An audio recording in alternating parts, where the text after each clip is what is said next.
Good evening. മാറ്റിനി ട്രിബ്യൂണലിലേക്ക് എല്ലാവർക്കും സ്വാഗതം. ഇന്ന് തീർച്ചയായിട്ടും വളരെ പ്രത്യേകതയുള്ള ഏറ്റവും ശ്രദ്ധിക്കപ്പെടേണ്ട ഒരു വിഷയം, ഹോളിസ്റ്റിക് ഹെൽത്തിന്റെ ബാനറിൽ കൊഴുപ്പിന്റെ ശാസ്ത്രത്തെ കുറിച്ചാണ് നമ്മൾ പഠിക്കുന്നത്. Science of body fat. Fat എന്ന് പറയുന്നത് നമ്മുടെ ശരീരത്തിൽ എല്ലായിടത്തും ഉണ്ടെന്ന് അറിയാം. പക്ഷെ അത് വേണ്ട വിധത്തിലാണോ, അതിന്റെ അളവിലാണോ, യഥാർത്ഥത്തിലുള്ള ക്രമീകരണമൊക്കെ ഉണ്ടോ, ഇതൊന്നും അറിയാതെയാണോ അത് അവിടെ ഇരിക്കുന്നത്, ആവശ്യമുള്ളപ്പോൾ അത് ശരീരത്തിൽ നിന്ന് എടുക്കാൻ അനുവദിക്കുന്നുണ്ടോ, ഇങ്ങനെ ഒത്തിരി ചോദ്യങ്ങൾ നമ്മുടെ മുമ്പിലുണ്ട്. തീർച്ചയായിട്ടും ഇന്ന് സെൻസാറിൽ നിന്ന് നമുക്ക് അതിനെക്കുറിച്ച് വളരെ കൃത്യമായിട്ടുള്ള ചില ഡയറക്ഷൻസ് സ്വീകരിക്കാം. സോ നിങ്ങളെല്ലാവരും പ്രോഗ്രാമിൽ ക്ഷണിക്കുന്നു. അതോടൊപ്പം സെൻസാർ. Thank you Sabu sir. Good evening all. കുറച്ച് ദിവസമായില്ലേ കണ്ടിട്ട്? Yes, good evening. Thank you for the opportunity. First ഞാൻ അതാ പറയാം. കാരണം ഓരോ ടോപ്പിക്കും ഇവിടെ എടുക്കാൻ വേണ്ടിയിട്ട് ഞാൻ വരുന്ന സമയത്ത് ഞാൻ അതിനെപ്പറ്റി കൂടുതൽ ബോധവാനാവുകയും ഞാൻ തന്നെ അതിനെ ഒന്നുകൂടി റിവൈൻഡ് ചെയ്യുകയൊക്കെ ചെയ്യാണ്. So giving me an opportunity എന്ന് പറയുന്നത് എനിക്ക് ഒന്നുകൂടി റീഫ്രഷ് ചെയ്യാനോ അല്ലെങ്കിൽ ഒന്നുകൂടി എന്നെ ബെറ്റർ ആക്കാനുള്ള ഒരു അവസരമാണ്. Thank you so much. ഇന്ന് നമ്മൾ അറിയാൻ പോകുന്ന ടോപ്പിക് എന്ന് പറയുന്നത് കൊഴുപ്പാണ്. നമ്മൾ ഭക്ഷണത്തിലെ കൊഴുപ്പിനെ പറ്റിയൊക്കെ പല പ്രാവശ്യമായിട്ട് പഠിച്ചിട്ടുണ്ട് അല്ലേ? ഈ കുറെയൊക്കെ മനസ്സിലാക്കിയിട്ടുണ്ട്. പഠിച്ചിട്ടുണ്ടോ ഇല്ലയോ എന്നുള്ളതിൽ കൂടുതലായിട്ട് കുറെയൊക്കെ മനസ്സിലാക്കിയിട്ടുണ്ട്. ഇന്നിപ്പോഴും ഞാൻ എൻ്റെ ഒരു സുഹൃത്തിൻ്റെ അടുത്ത് സംസാരിച്ച സമയത്ത് അദ്ദേഹം എന്നോട് ഒമേഗ ടാബ്ലറ്റിനെ പറ്റി ചോദിച്ചു. അപ്പൊ ഞാൻ ഒമേഗയെ പറ്റി പറഞ്ഞു. അദ്ദേഹം പറഞ്ഞു ഞാൻ ഒമേഗ കഴിക്കുന്നുണ്ടെന്ന്. അത് കഴിഞ്ഞിട്ട് എനിക്ക് പിക്ചറൊക്കെ അദ്ദേഹം കഴിക്കുന്ന സപ്ലിമെന്റ്സ് എന്തൊക്കെയാണെന്ന് ചോദിച്ചിട്ട് ഞാൻ പിക്ചറൊക്കെ അയച്ചു തരാൻ പറഞ്ഞപ്പോൾ അദ്ദേഹം എനിക്ക് ഒമേഗയുടെ പിക്ചർ അയച്ചു തന്നു. അത് കൂടാതെ മൾട്ടിവിറ്റമിൻ ടാബ്ലറ്റ് ഉണ്ട്, അങ്ങനെ കുറച്ച് സപ്ലിമെന്റ്സിന്റെ ഒക്കെ ഫോട്ടോ അയച്ചു തന്നു. അപ്പോൾ ഒമേഗ അയച്ചു തന്ന omega vegetable source of omega എന്നൊക്കെയാണ് ഉള്ളത് അതിന്. ഒമേഗ അയച്ചു തന്നു. അത് കൂടാതെ മറ്റൊരു സാധനം കൂടി അയച്ചു തന്നു. അതിന്റെ മുകളിൽ എഴുതിയിരുന്നത് DHA-200 ആണ്. ഞാൻ ചോദിച്ചു, ഇതും ഒമേഗ തന്നെയാണ്? അപ്പൊ ഈ DHA എന്ന് പറയുന്നത് ഒമേഗ 3 അല്ലെങ്കിൽ അത്രയും എസെൻഷ്യൽ ആയിട്ടുള്ള ഒരു ഫാറ്റി ആസിഡ് ആണെന്ന് അറിയാത്ത വ്യക്തി ആയിരുന്നു അദ്ദേഹം. നമ്മൾ ഭക്ഷണത്തിലെ കൊഴുപ്പിനെ പറ്റി അറിയുമ്പോൾ ഒമേഗ എന്ന് പറയുന്നത് ഒമേഗ 9, ഒമേഗ 6, ഒമേഗ 3 ഇങ്ങനെ 3 വകഭേദം ഉണ്ടെന്നും അതിൽ തന്നെ ഒമേഗ 3 ആണ് വളരെ എസെൻഷ്യൽ ആയിട്ടുള്ളതെന്നും അതിൽ തന്നെ EPA and DHA, eicosapentaenoic acid, dihydroxy hexanoic acid അങ്ങനെ ആണെന്ന് എൻ്റെ ഓർമ്മ. സോ ഇങ്ങനെ 2 ഫാറ്റി ആസിഡ്സ് ആണ് വളരെ കൂടുതലായിട്ട് ഇമ്പോർട്ടൻ്റ് ആയിട്ടുള്ളത്. സോ ഒമേഗ എന്ന് കാണുമ്പോൾ ഏത് ഒമേഗയും വാങ്ങിച്ച് കഴിക്കരുത്. അതിൽ ഈ ഒമേഗ 3 തന്നെയാണെങ്കിൽ മാത്രമാണ് ഗുണം കൂടുതൽ ഉണ്ടാവുക. അല്ലാതെ ഒമേഗ 6, ഒമേഗ 9 ഒക്കെ നമ്മുടെ ഭക്ഷണത്തിൽ തന്നെ ധാരാളം കിട്ടുന്നുണ്ട്. ഓക്കെ, ജസ്റ്റ് ഒരു ഇൻട്രൊഡക്ഷൻ പറഞ്ഞെന്ന് മാത്രം. ഇന്ന് നമ്മൾ ഭക്ഷണത്തിലെ ഒമേഗ അല്ല അറിയാൻ പോകുന്നത്, അല്ലെങ്കിൽ ഭക്ഷണത്തിലെ കൊഴുപ്പല്ല അറിയാൻ പോകുന്നത്. ഇന്ന് നമ്മൾ അറിയാൻ പോകുന്നത് എൻ്റെ വയറ് എന്തുകൊണ്ടാണ് ചാടുന്നത്, അതല്ലെങ്കിൽ എന്തുകൊണ്ടാണ് നമ്മൾ ലിപ്പിഡ് പ്രൊഫൈൽ ടെസ്റ്റ് നോക്കുന്നത്, കരളും ലിപ്പിഡ് പ്രൊഫൈലും തമ്മിൽ എന്താ ഇത്ര ബന്ധം എന്നൊക്കെ തുടങ്ങിയിട്ടുള്ള കുറച്ച് കാര്യങ്ങളാണ് അല്ലെ. നമ്മൾ കഴിക്കുന്നത് പോലെ നമ്മുടെ ശരീരത്തിലേക്ക് ചേരുന്നില്ല. അത് വിഷമായാൽ പോലും, വിഷം പ്രോട്ടീൻ ആവും. പ്രോട്ടീൻ ആണ്, അല്ലെ മിനറൽ വിഷം അല്ലെങ്കിൽ ഇപ്പോ സ്നേക്ക് വെനം എന്ന് പറയുന്നതൊക്കെ ആ പോയിസൺ പലപ്പോഴും നമ്മുടെ ശരീരത്തിലേക്ക് പിന്നെ അത് റിയാക്ട് ചെയ്യുന്നത് ഒരു പ്രോട്ടീൻ വകഭേദമായിട്ടാണ്. അതുപോലെ തന്നെ ചില മിനറൽ കോമ്പിനേഷൻസ് ഒക്കെ ആയിട്ടാണ്. അപ്പൊ ശരീരത്തിലേക്ക് ഈ സാധനങ്ങൾ എങ്ങനെയാണ് എത്തുന്നതെന്നും അത് ഉപയോഗിച്ചിട്ട് ശരീരം പിന്നെ എന്ത് ചെയ്യുന്നെന്നും അറിയുമ്പോഴേ നമ്മുടെ വയറിലെ കൊഴുപ്പൊക്കെ ഒന്ന് നമുക്ക് കൺട്രോൾ ചെയ്യാൻ പറ്റും അല്ലെ. പല ആൾക്കാരും മനസ്സിനുള്ളിൽ കംപ്ലൈന്റ് ചെയ്യുന്നില്ലെങ്കിൽ പോലും മനസ്സിനുള്ളിൽ വിചാരിക്കുന്ന ഒരു കാര്യം എന്ന് വെച്ച് കഴിഞ്ഞാൽ എന്റെ പാൻറ്റൊക്കെ ഒന്ന് ടൈറ്റായി വരുന്നു, അതുപോലെ തന്നെ വയറ് ഒന്ന് മുന്നോട്ട് ചാടി തുടങ്ങിയിട്ടുണ്ട്, ഇതിനെ ഒന്ന് അകത്തേക്ക് പിടിച്ചിടാൻ വേണ്ടിയിട്ട് ബെൽറ്റ് ഒന്ന് ടൈറ്റ് ആക്കേണ്ടി വരും, ഫോട്ടോ എടുക്കുമ്പോഴെങ്കിലും ഒന്ന് ശ്വാസം പിടിച്ച് നിൽക്കണം എന്നൊക്കെയുള്ള കാര്യങ്ങളാണ്. സോ ഈ ഒരു അവസ്ഥയിലേക്ക് എന്തുകൊണ്ട് എത്തുന്നു എന്നുള്ളത് തീർച്ചയായിട്ടും നമ്മളൊന്ന് അറിയാം. ഓക്കെ, സോ ഒന്ന് ഞാൻ സ്ക്രീൻ ഷെയർ ചെയ്യാം. സാബു സാർ വയറ് നോക്കിയതാണോ? അല്ല. Okay, just joking.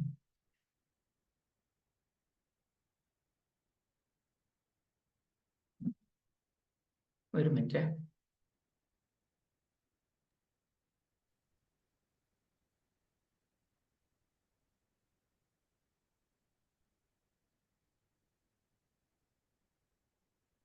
Okay, so കൊഴുപ്പിന്റെ ശാസ്ത്രം അല്ലെങ്കിൽ അതിനെപ്പറ്റി നമുക്ക് പെട്ടെന്ന് പറയാൻ പറ്റുന്ന ഒരു കാര്യമാണ്, വയറ് ചാടുന്നത് കൊണ്ട് നമുക്ക് പിന്നീട് എന്തെങ്കിലും ബുദ്ധിമുട്ടുണ്ടാവോ? ജസ്റ്റ് കാണാൻ മാത്രം അല്ലാതെ, ലുക്കിൽ മാത്രം അല്ലാതെ നമ്മുടെ ഉള്ളിലും അതെന്തെങ്കിലും ബുദ്ധിമുട്ടുണ്ടാവോ എന്ന് മനസ്സിലാക്കണമെങ്കിൽ അതിന്റെ സയൻസ് അല്പമെങ്കിലും അറിയുന്നത് നല്ലതാണ്. ഓക്കെ, സോ ശരിക്കും പറഞ്ഞു കഴിഞ്ഞാൽ നമ്മുടെ ശരീരത്തിനകത്ത് വരുന്ന പല കോമ്പണൻസിൽ ഒന്ന് മാത്രമാണ് കൊഴുപ്പ്, അല്ലെ? ഈ കൊഴുപ്പ് കൂടാതെ പലരും ഇപ്പം വെയിറ്റ് കുറയ്ക്കാൻ വരുമ്പോഴാണ് പൊതുവെ നമ്മൾ ബോഡി കോമ്പോസിഷൻ അല്ലെങ്കിൽ BMI, ബോഡി മാസ് ഇൻഡെക്സിനെ പറ്റിയൊക്കെ നമ്മൾ കുറച്ചുകൂടി ബോധവാനാവുന്നത്. ഇതില് ജസ്റ്റ് ഒന്ന് നോക്കിക്കഴിഞ്ഞാൽ നമുക്ക് അറിയാൻ പറ്റും, മസിൽസ് എല്ലാവരിലും ഉണ്ടാവണം.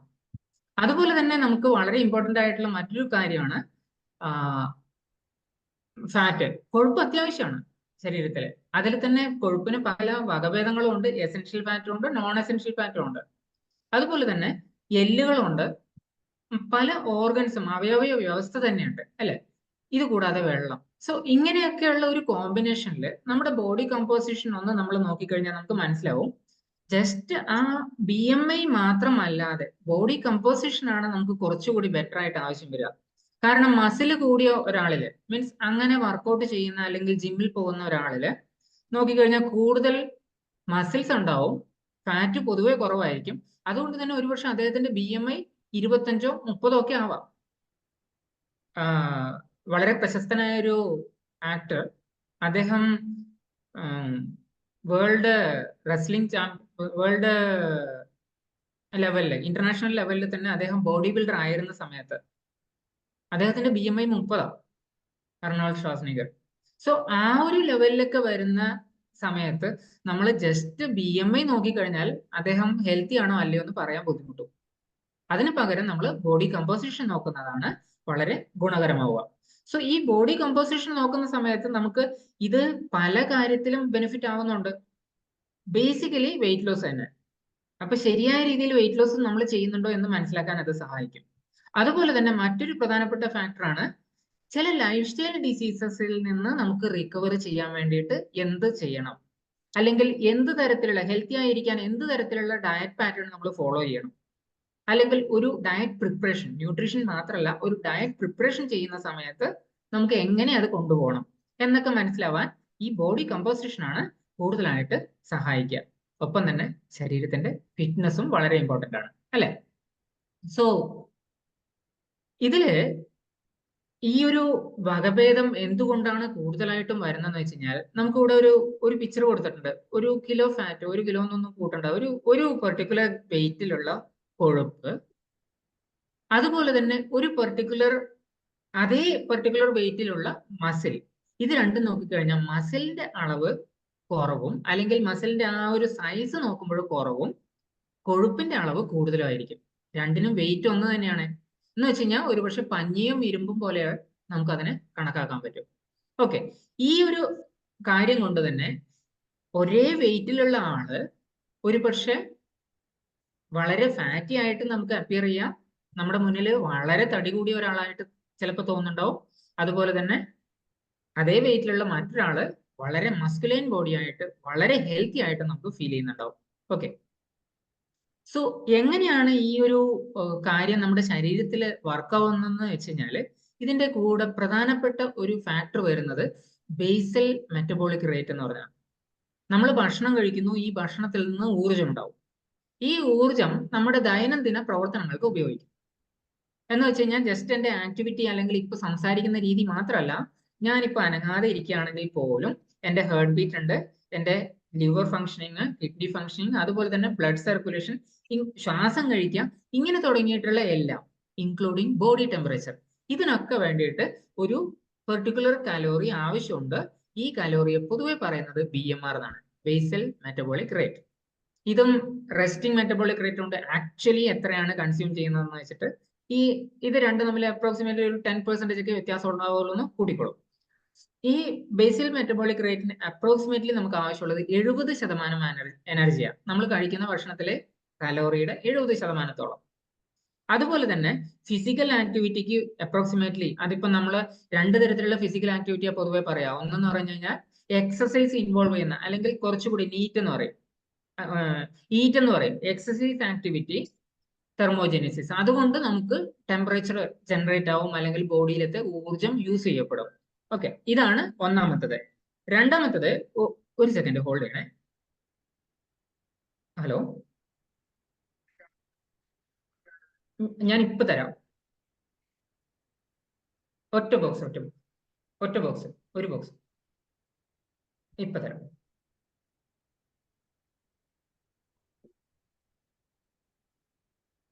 സിന്ധു,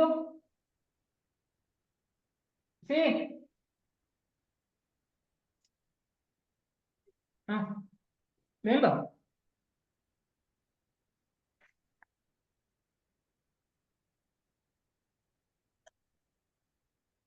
റേച്ചേട്ടന്റെ അഡ്രസ് ഒന്ന് ഇതിൽ ഗോപകുമാർ എന്ന് പറഞ്ഞൊരു നമ്പർ ഉണ്ട്, അതിലേക്ക് അയക്കോ. റേച്ചേട്ടന്റെ അഡ്രസ്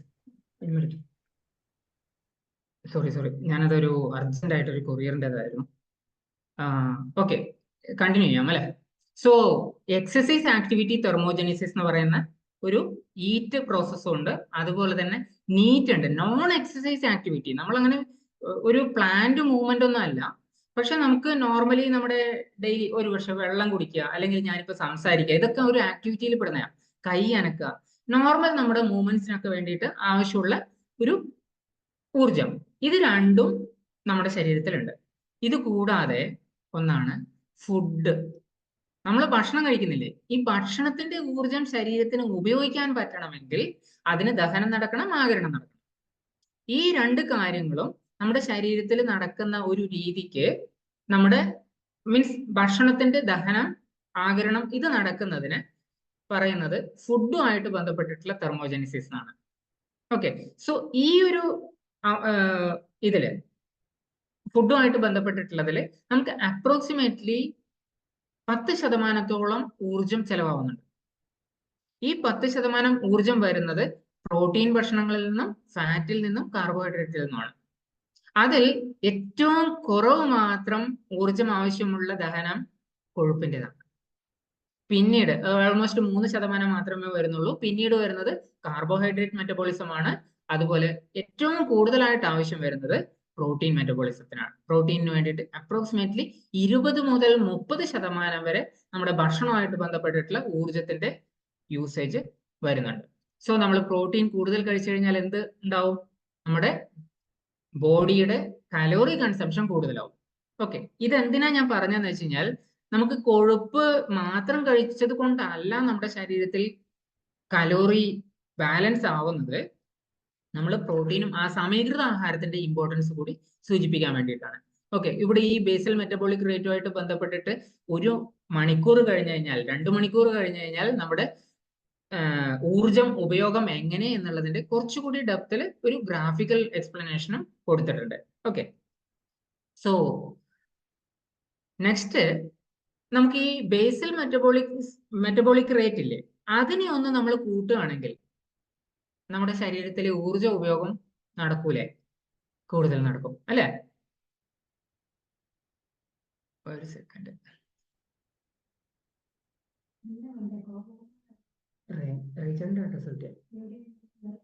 ഒന്ന് വിളിച്ചിട്ട് ചോദിച്ചിട്ട് അതിലുണ്ട്, എനിക്ക് സിസ്റ്റത്തിൽ നിന്ന് കൊടുക്കാനില്ല.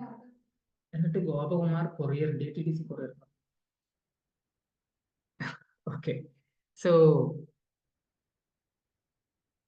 ഞാൻ പറഞ്ഞത് ഈ ബേസൽ മെറ്റബോളിസം അല്ലെങ്കിൽ മെറ്റബോളിക് റേറ്റ് നമുക്ക് ഒന്ന് കൂട്ടുകയാണെങ്കിൽ 70% ഊർജം ഉപയോഗിക്കുന്ന ആരാ? BMR ആണ് അല്ലെ? അപ്പൊ ഈ ഊർജത്തിനെ നമ്മൾ കൂടുതലായിട്ട് എടുത്തു കഴിഞ്ഞാൽ നമ്മൾ കഴിക്കുന്ന ഭക്ഷണത്തിൽ സ്റ്റോർ ചെയ്യുന്നത് കുറഞ്ഞു പോകും. സ്റ്റോർ ചെയ്യുന്നതിന്റെ അളവ് കുറച്ചു കഴിഞ്ഞാൽ തന്നെ നമുക്ക് എന്ത് ചെയ്യാൻ പറ്റും? നമ്മുടെ ഫാറ്റിനെ ഒന്ന് ബാലൻസ് ചെയ്യാൻ പറ്റും. ശരീരത്തിൽ പൊതുവെ ഊർജം സ്റ്റോർ ചെയ്യുന്ന ഒരേ ഒരു രീതി പ്രോട്ടീൻ, ഈ കൊഴുപ്പിന്റെ രൂപത്തിലാണ്. സോ അങ്ങനെ കൊഴുപ്പ് കൂടുതലായിട്ട് സ്റ്റോർ ചെയ്യുന്നത് നമുക്ക് ഒഴിവാക്കാൻ എന്തൊക്കെ ചെയ്യാം? ഒന്ന് ബേസൽ മെറ്റബോളിസത്തിനെ, BMRനെ ഒന്ന് കൂട്ടാം. അതുപോലെ തന്നെ നമ്മുടെ ബോഡി കമ്പോസിഷനെ ഒന്ന് നേരെയാക്കാം. അങ്ങനെ ഓക്കെ, ഇതിനു വേണ്ടി ഇതിന്റെ പ്രധാനപ്പെട്ട ടെക്നിക്കുകൾ നോക്കിക്കഴിഞ്ഞാൽ, ഒന്ന് റെഗുലർ എക്സസൈസ് ചെയ്യാം. ഈ റെഗുലർ എക്സസൈസ് ചെയ്യുന്ന സമയത്ത് കൂടുതൽ മസിൽസ് ഉണ്ടാവും. ഓക്കെ, ഫാറ്റ് മസിലിലേക്ക് കൺവേർട്ട് ചെയ്യല്ല ചെയ്യുന്നത്, നമ്മുടെ ടോട്ടൽ ശരീരഭാരത്തിന്റെ ഫാറ്റ് പെർസെൻറ്റേജ് മാറിയിട്ട് മസിൽ പെർസെൻറ്റേജ് കൂടുകയാണ് ചെയ്യുന്നത്. ഓക്കെ, ഫാറ്റ് മസിൽ ആവുകയല്ല, ഇതിൽ കൊടുത്തതിൽ നിന്ന് തെറ്റിദ്ധരിക്കേണ്ട. അതുപോലെ തന്നെ മസിൽസ് നമ്മുടെ ശരീരത്തിൽ കൂടുമ്പോൾ ഓട്ടോമാറ്റിക്കലി നമ്മുടെ ബേസൽ മെറ്റബോളിസം കൂടുന്നുണ്ടാവും. അത് നമ്മുടെ കൂടുതൽ കാലോറീസ് ഉപയോഗിക്കുന്നുണ്ടാവും. അതുകൊണ്ട് തന്നെ കൂടുതൽ ഫാറ്റ് പിന്നീട് സ്റ്റോറേജ് ആവുന്നുമില്ല.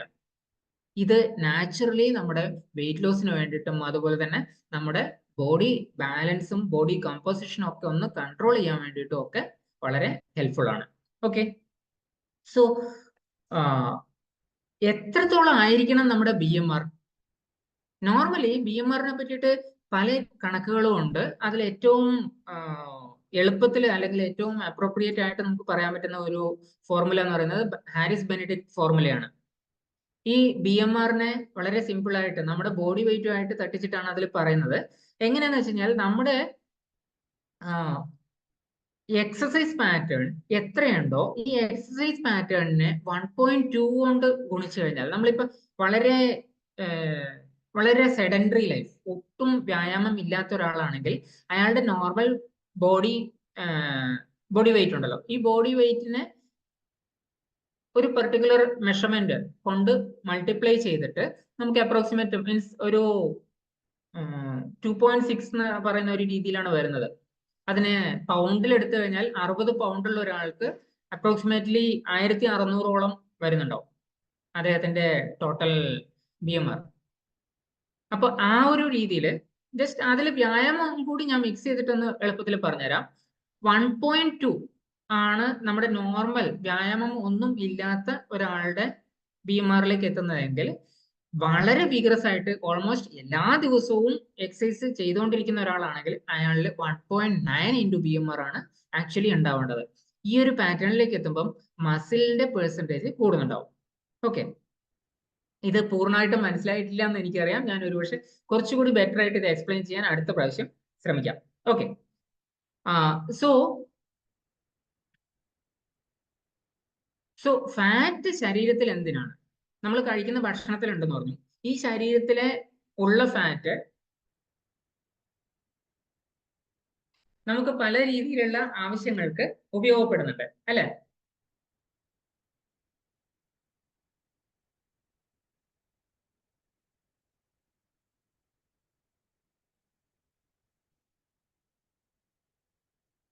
സോ അതിലെ ഒന്ന് പ്രധാനപ്പെട്ട സോഴ്സ് ഓഫ് എനർജി എന്നുള്ളത് തന്നെയാണ്. അതുകൂടാതെ കോശങ്ങളുടെയും ടിഷ്യൂസിന്റെയും ഒക്കെ അതിന്റെ സെൽ വാൾ അല്ലെങ്കിൽ അതിന്റെ കോശഭിത്തിയില് കോശസ്തരത്തിനൊക്കെ അത് ആവശ്യമുണ്ട്. വിറ്റമിൻസിന്റെയും മിനറൽസിന്റെയും അബ്സോർപ്ഷന് വേണ്ടിയിട്ട് ആവശ്യമുണ്ട്. ഇത് കൂടാതെ തന്നെ പലതരത്തിലുള്ള കോമ്പിനേഷൻസ്, ഫോസ്ഫോലിപ്പിഡ് അല്ലെങ്കിൽ പ്രോസ്റ്റാഗ്ലാൻഡിൻ ഇങ്ങനെ തുടങ്ങിയിട്ടുള്ള ഈവൻ ഹോർമോണുകളിൽ ഒക്കെ പലതരത്തിലുള്ള കോമ്പിനേഷൻ ആയിട്ട് ഇത് വർക്ക് ചെയ്യുന്നുണ്ട്. അതിന്റെ സെക്രീഷന് വേണ്ടിയിട്ട് വർക്ക് ചെയ്യുന്നുണ്ട്, അതിനെ സ്റ്റിമുലേറ്റ് ചെയ്യാൻ വേണ്ടിയിട്ടൊക്കെ. ഓക്കെ, ഇതാണ് പ്രധാനപ്പെട്ട ഫാറ്റും ആയിട്ട് നമ്മുടെ ശരീരത്തിനുള്ള കണക്ഷൻ. അത് എങ്ങനെയാണ് ശരീരം യൂസ് ചെയ്യുന്നതെന്ന് വെച്ച് കഴിഞ്ഞാൽ ശരീരം അതിനെ അതിൻ്റെതായിട്ടുള്ള കൊളസ്ട്രോൾ ആക്കി മാറ്റും, അല്ലെങ്കിൽ ട്രൈഗ്ലിസറൈഡിലേക്ക് കൺവേർട്ട് ചെയ്തിട്ട് മാറ്റും. അതിനെ രക്തത്തിലൂടെ നമ്മുടെ ശരീരത്തിന്റെ പല സ്ഥലങ്ങളിലേക്കും എത്തിക്കുകയാണ് ചെയ്യുക. ഇതില് ഏറ്റവും പ്രധാനപ്പെട്ട ഒരു സാധനം കൊളസ്ട്രോൾ ആണ്, അല്ലെ? ചില വെജിറ്റേറിയൻ സോഴ്സിന്റെ മുകളിൽ പോലും എഴുതിയിട്ടുണ്ട് 0 കൊളസ്ട്രോൾ. തെറ്റാണത്. വെജിറ്റേറിയൻ സോഴ്സിൽ കൊളസ്ട്രോൾ ഉണ്ടാവില്ല. എന്നാൽ നോൺ വെജിറ്റേറിയൻ സോഴ്സിലൊക്കെയാണ് കൊളസ്ട്രോൾ ഉണ്ടാവുന്നത്. ഈ കൊളസ്ട്രോളിനെ നമ്മുടെ ബോഡിക്ക്, ഹ്യൂമൻ ബോഡിക്ക് അനുയോജ്യമായ രീതിയിൽ അതിനെ മാറ്റിയെടുക്കുകയാണ് സാധാരണഗതിയിൽ ചെയ്യുന്നത്. അതാരാ ചെയ്യുന്നത്? നമ്മുടെ കരളാണ്. ഈ കരൾ നമ്മുടെ കൊളസ്ട്രോളിനെ വേണ്ടത്ര അളവിൽ ഉണ്ടാക്കിയിട്ട് അതിന് ശരീരത്തിന്റെ പല ഭാഗങ്ങളിലേക്കും എത്തിക്കും. അതുപോലെ തന്നെ നമ്മുടെ ലിവറിൽ ഉണ്ടാക്കുന്ന മറ്റൊരു സാധനമാണ് ട്രൈഗ്ലിസറൈഡ്. നമ്മൾ കഴിക്കുന്ന ഭക്ഷണത്തിലും ട്രൈഗ്ലിസറൈഡ് ഉണ്ടാവാം, അതുപോലെ തന്നെ ശരീരവും ഉണ്ടാക്കും. ഇതും നമ്മുടെ ശരീരത്തിന്റെ പല ഭാഗങ്ങളിലേക്ക് എത്തിക്കാൻ വേണ്ടിയിട്ട് പറ്റുന്നുണ്ട്. ഓക്കെ, ഇതൊക്കെ ബ്ലഡിലൂടെയാണ് പോവുക. ഇതിൽ പ്രധാനമായിട്ട് നോക്കിക്കഴിഞ്ഞാൽ ട്രൈഗ്ലിസറൈഡിന്റെ പ്രധാനപ്പെട്ട ഫംഗ്ഷൻ ഊർജത്തിന് വേണ്ടിയിട്ട് എളുപ്പത്തിൽ എത്തുക എന്നതാണ്. നമുക്ക് എവിടെയൊക്കെ ഊർജം വേണ്ടി വരുമോ അവിടെ അതിനെ ഊർജത്തിലേക്ക് കൺവേർട്ട് ചെയ്യാൻ പറ്റുക എന്നുള്ളതാണ് ഏറ്റവും പ്രധാനപ്പെട്ട പർപ്പസ്. ട്രൈഗ്ലിസറൈഡ് ജസ്റ്റ് നമ്മുടെ ഫാറ്റിൽ നിന്ന് മാത്രമല്ല ഉണ്ടാവുന്നത്. അത് ഈവൻ നമ്മൾ കഴിക്കുന്ന ഷുഗർ അല്ലെങ്കിൽ അരി, കാർബോഹൈഡ്രേറ്റ് ഇങ്ങനെയുള്ള സാധനങ്ങളിൽ നിന്ന് പോലും നമ്മുടെ കരളിന് കൺവേർട്ട് ചെയ്തിട്ട് ഊർജത്തിലേക്കോ അല്ലെങ്കിൽ സ്റ്റോറേജ് ഫോമിലേക്കോ മാറ്റാൻ പറ്റും. ഓക്കെ. പിന്നെയുള്ള വേറൊരു സാധനമാണ് ലിപ്പോപ്രോട്ടീൻ. ഈ ലിപ്പോപ്രോട്ടീൻ എന്ന് പറയുന്നത് ലിപ്പിഡും പ്രോട്ടീനും കമ്പൈൻ ചെയ്തതാണ്. ലിപ്പിഡും പ്രോട്ടീനും കമ്പൈൻ ചെയ്യുന്നത് എന്തിനാ? ഇതിനെ കാരിയറായി കൊണ്ടുപോയിട്ട് പല സ്ഥലങ്ങളിൽ എത്തിക്കാൻ, കൊളസ്ട്രോളിനെയും ട്രൈഗ്ലിസറൈഡിനെയും പല സ്ഥലങ്ങളിലേക്ക് എത്തിക്കാൻ വേണ്ടിയിട്ടുള്ള ഏറ്റവും എളുപ്പ വഴി എന്ന് പറയുന്നത് ഇങ്ങനെ ഒരു കോമ്പിനേഷൻ ആവുക, ലിപ്പോപ്രോട്ടീനിലേക്ക് എത്തിക്കുക, എന്നിട്ട് ഈ ലിപ്പോപ്രോട്ടീൻ പല സ്ഥലങ്ങളിലേക്ക് എത്തിക്കുക എന്നുള്ളതാണ്. അതിന് ഇവിടെ ഒന്ന് രണ്ട് പിക്ചേഴ്സ് കൊടുത്തിട്ടുണ്ട്. ട്രൈഗ്ലിസറൈഡ്സും അതുപോലെ തന്നെ HDL, LDL ഒക്കെ നമ്മുടെ ബ്ലഡിൽ തന്നെയുണ്ട്. ഇതേ കാരണം കൊണ്ട് തന്നെ പൊതുവെ നമ്മുടെ ശരീരത്തിനകത്തുള്ള ഈ ഒരു ലെവൽ, ലിപ്പിഡ് പ്രൊഫൈൽ എന്ന് പറഞ്ഞിട്ടാണ് പൊതുവെ ടെസ്റ്റ് എടുക്കുക, ലിപ്പിഡ് പാനൽ എന്നൊക്കെ പറയും.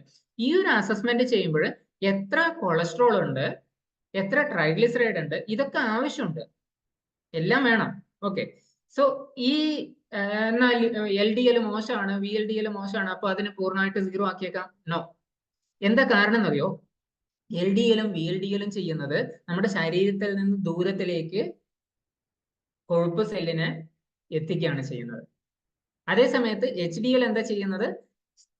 ഈ കരളിൽ നിന്ന് ദൂരേക്ക് എത്തിച്ച കൊഴുപ്പുകൾ ഇൻ കേസ് അവിടെ ബാക്കിയുണ്ടെങ്കിൽ അതിനെ തിരിച്ച് കൊണ്ടുവരികയും ചെയ്യും കരളിലേക്ക്. അതുകൊണ്ട് എന്താ, കൂടുതൽ കൊളസ്ട്രോളും കൂടുതൽ ട്രൈഗ്ലിസറൈഡും ഉണ്ടാകാതിരിക്കാൻ വേണ്ടിയിട്ട് കരളിനെ ശ്രദ്ധിക്കാൻ പറ്റും. അതുപോലെ തന്നെ ഈ LDLും VLDLും ഇതെന്താണ്? LDL, low density lipoprotein. Density എന്ന് പറയുന്നത് സാന്ദ്രത. ഒരു കോശത്തിനകത്ത്, ആഡിപ്പോസൈറ്റ് എന്ന് പറയുന്ന ഒരു കോശത്തിനകത്ത് കൊഴുപ്പിന്റെ സാന്ദ്രത എത്രത്തോളം കൂടുതലുണ്ട്, ഈ സാന്ദ്രതയെ മനസ്സിലാക്കിയിട്ട് അതിനെ എവിടെയും സ്റ്റിക്ക് ആവാതെ, അല്ലെങ്കിൽ നമ്മുടെ ബ്ലഡ് വെസലിനകത്തൊക്കെ അങ്ങനെ പറ്റിപ്പിടിച്ച് നിൽക്കാതെ അതിനെ തിരിച്ചു കൊണ്ടുവന്നില്ലെങ്കിൽ അവിടെ കൂടുതൽ ഡെപ്പോസിറ്റ് ഉണ്ടാവുകയും അത് ശരീരത്തിന് കൂടുതൽ ബുദ്ധിമുട്ടുണ്ടാക്കുകയും ചെയ്യും.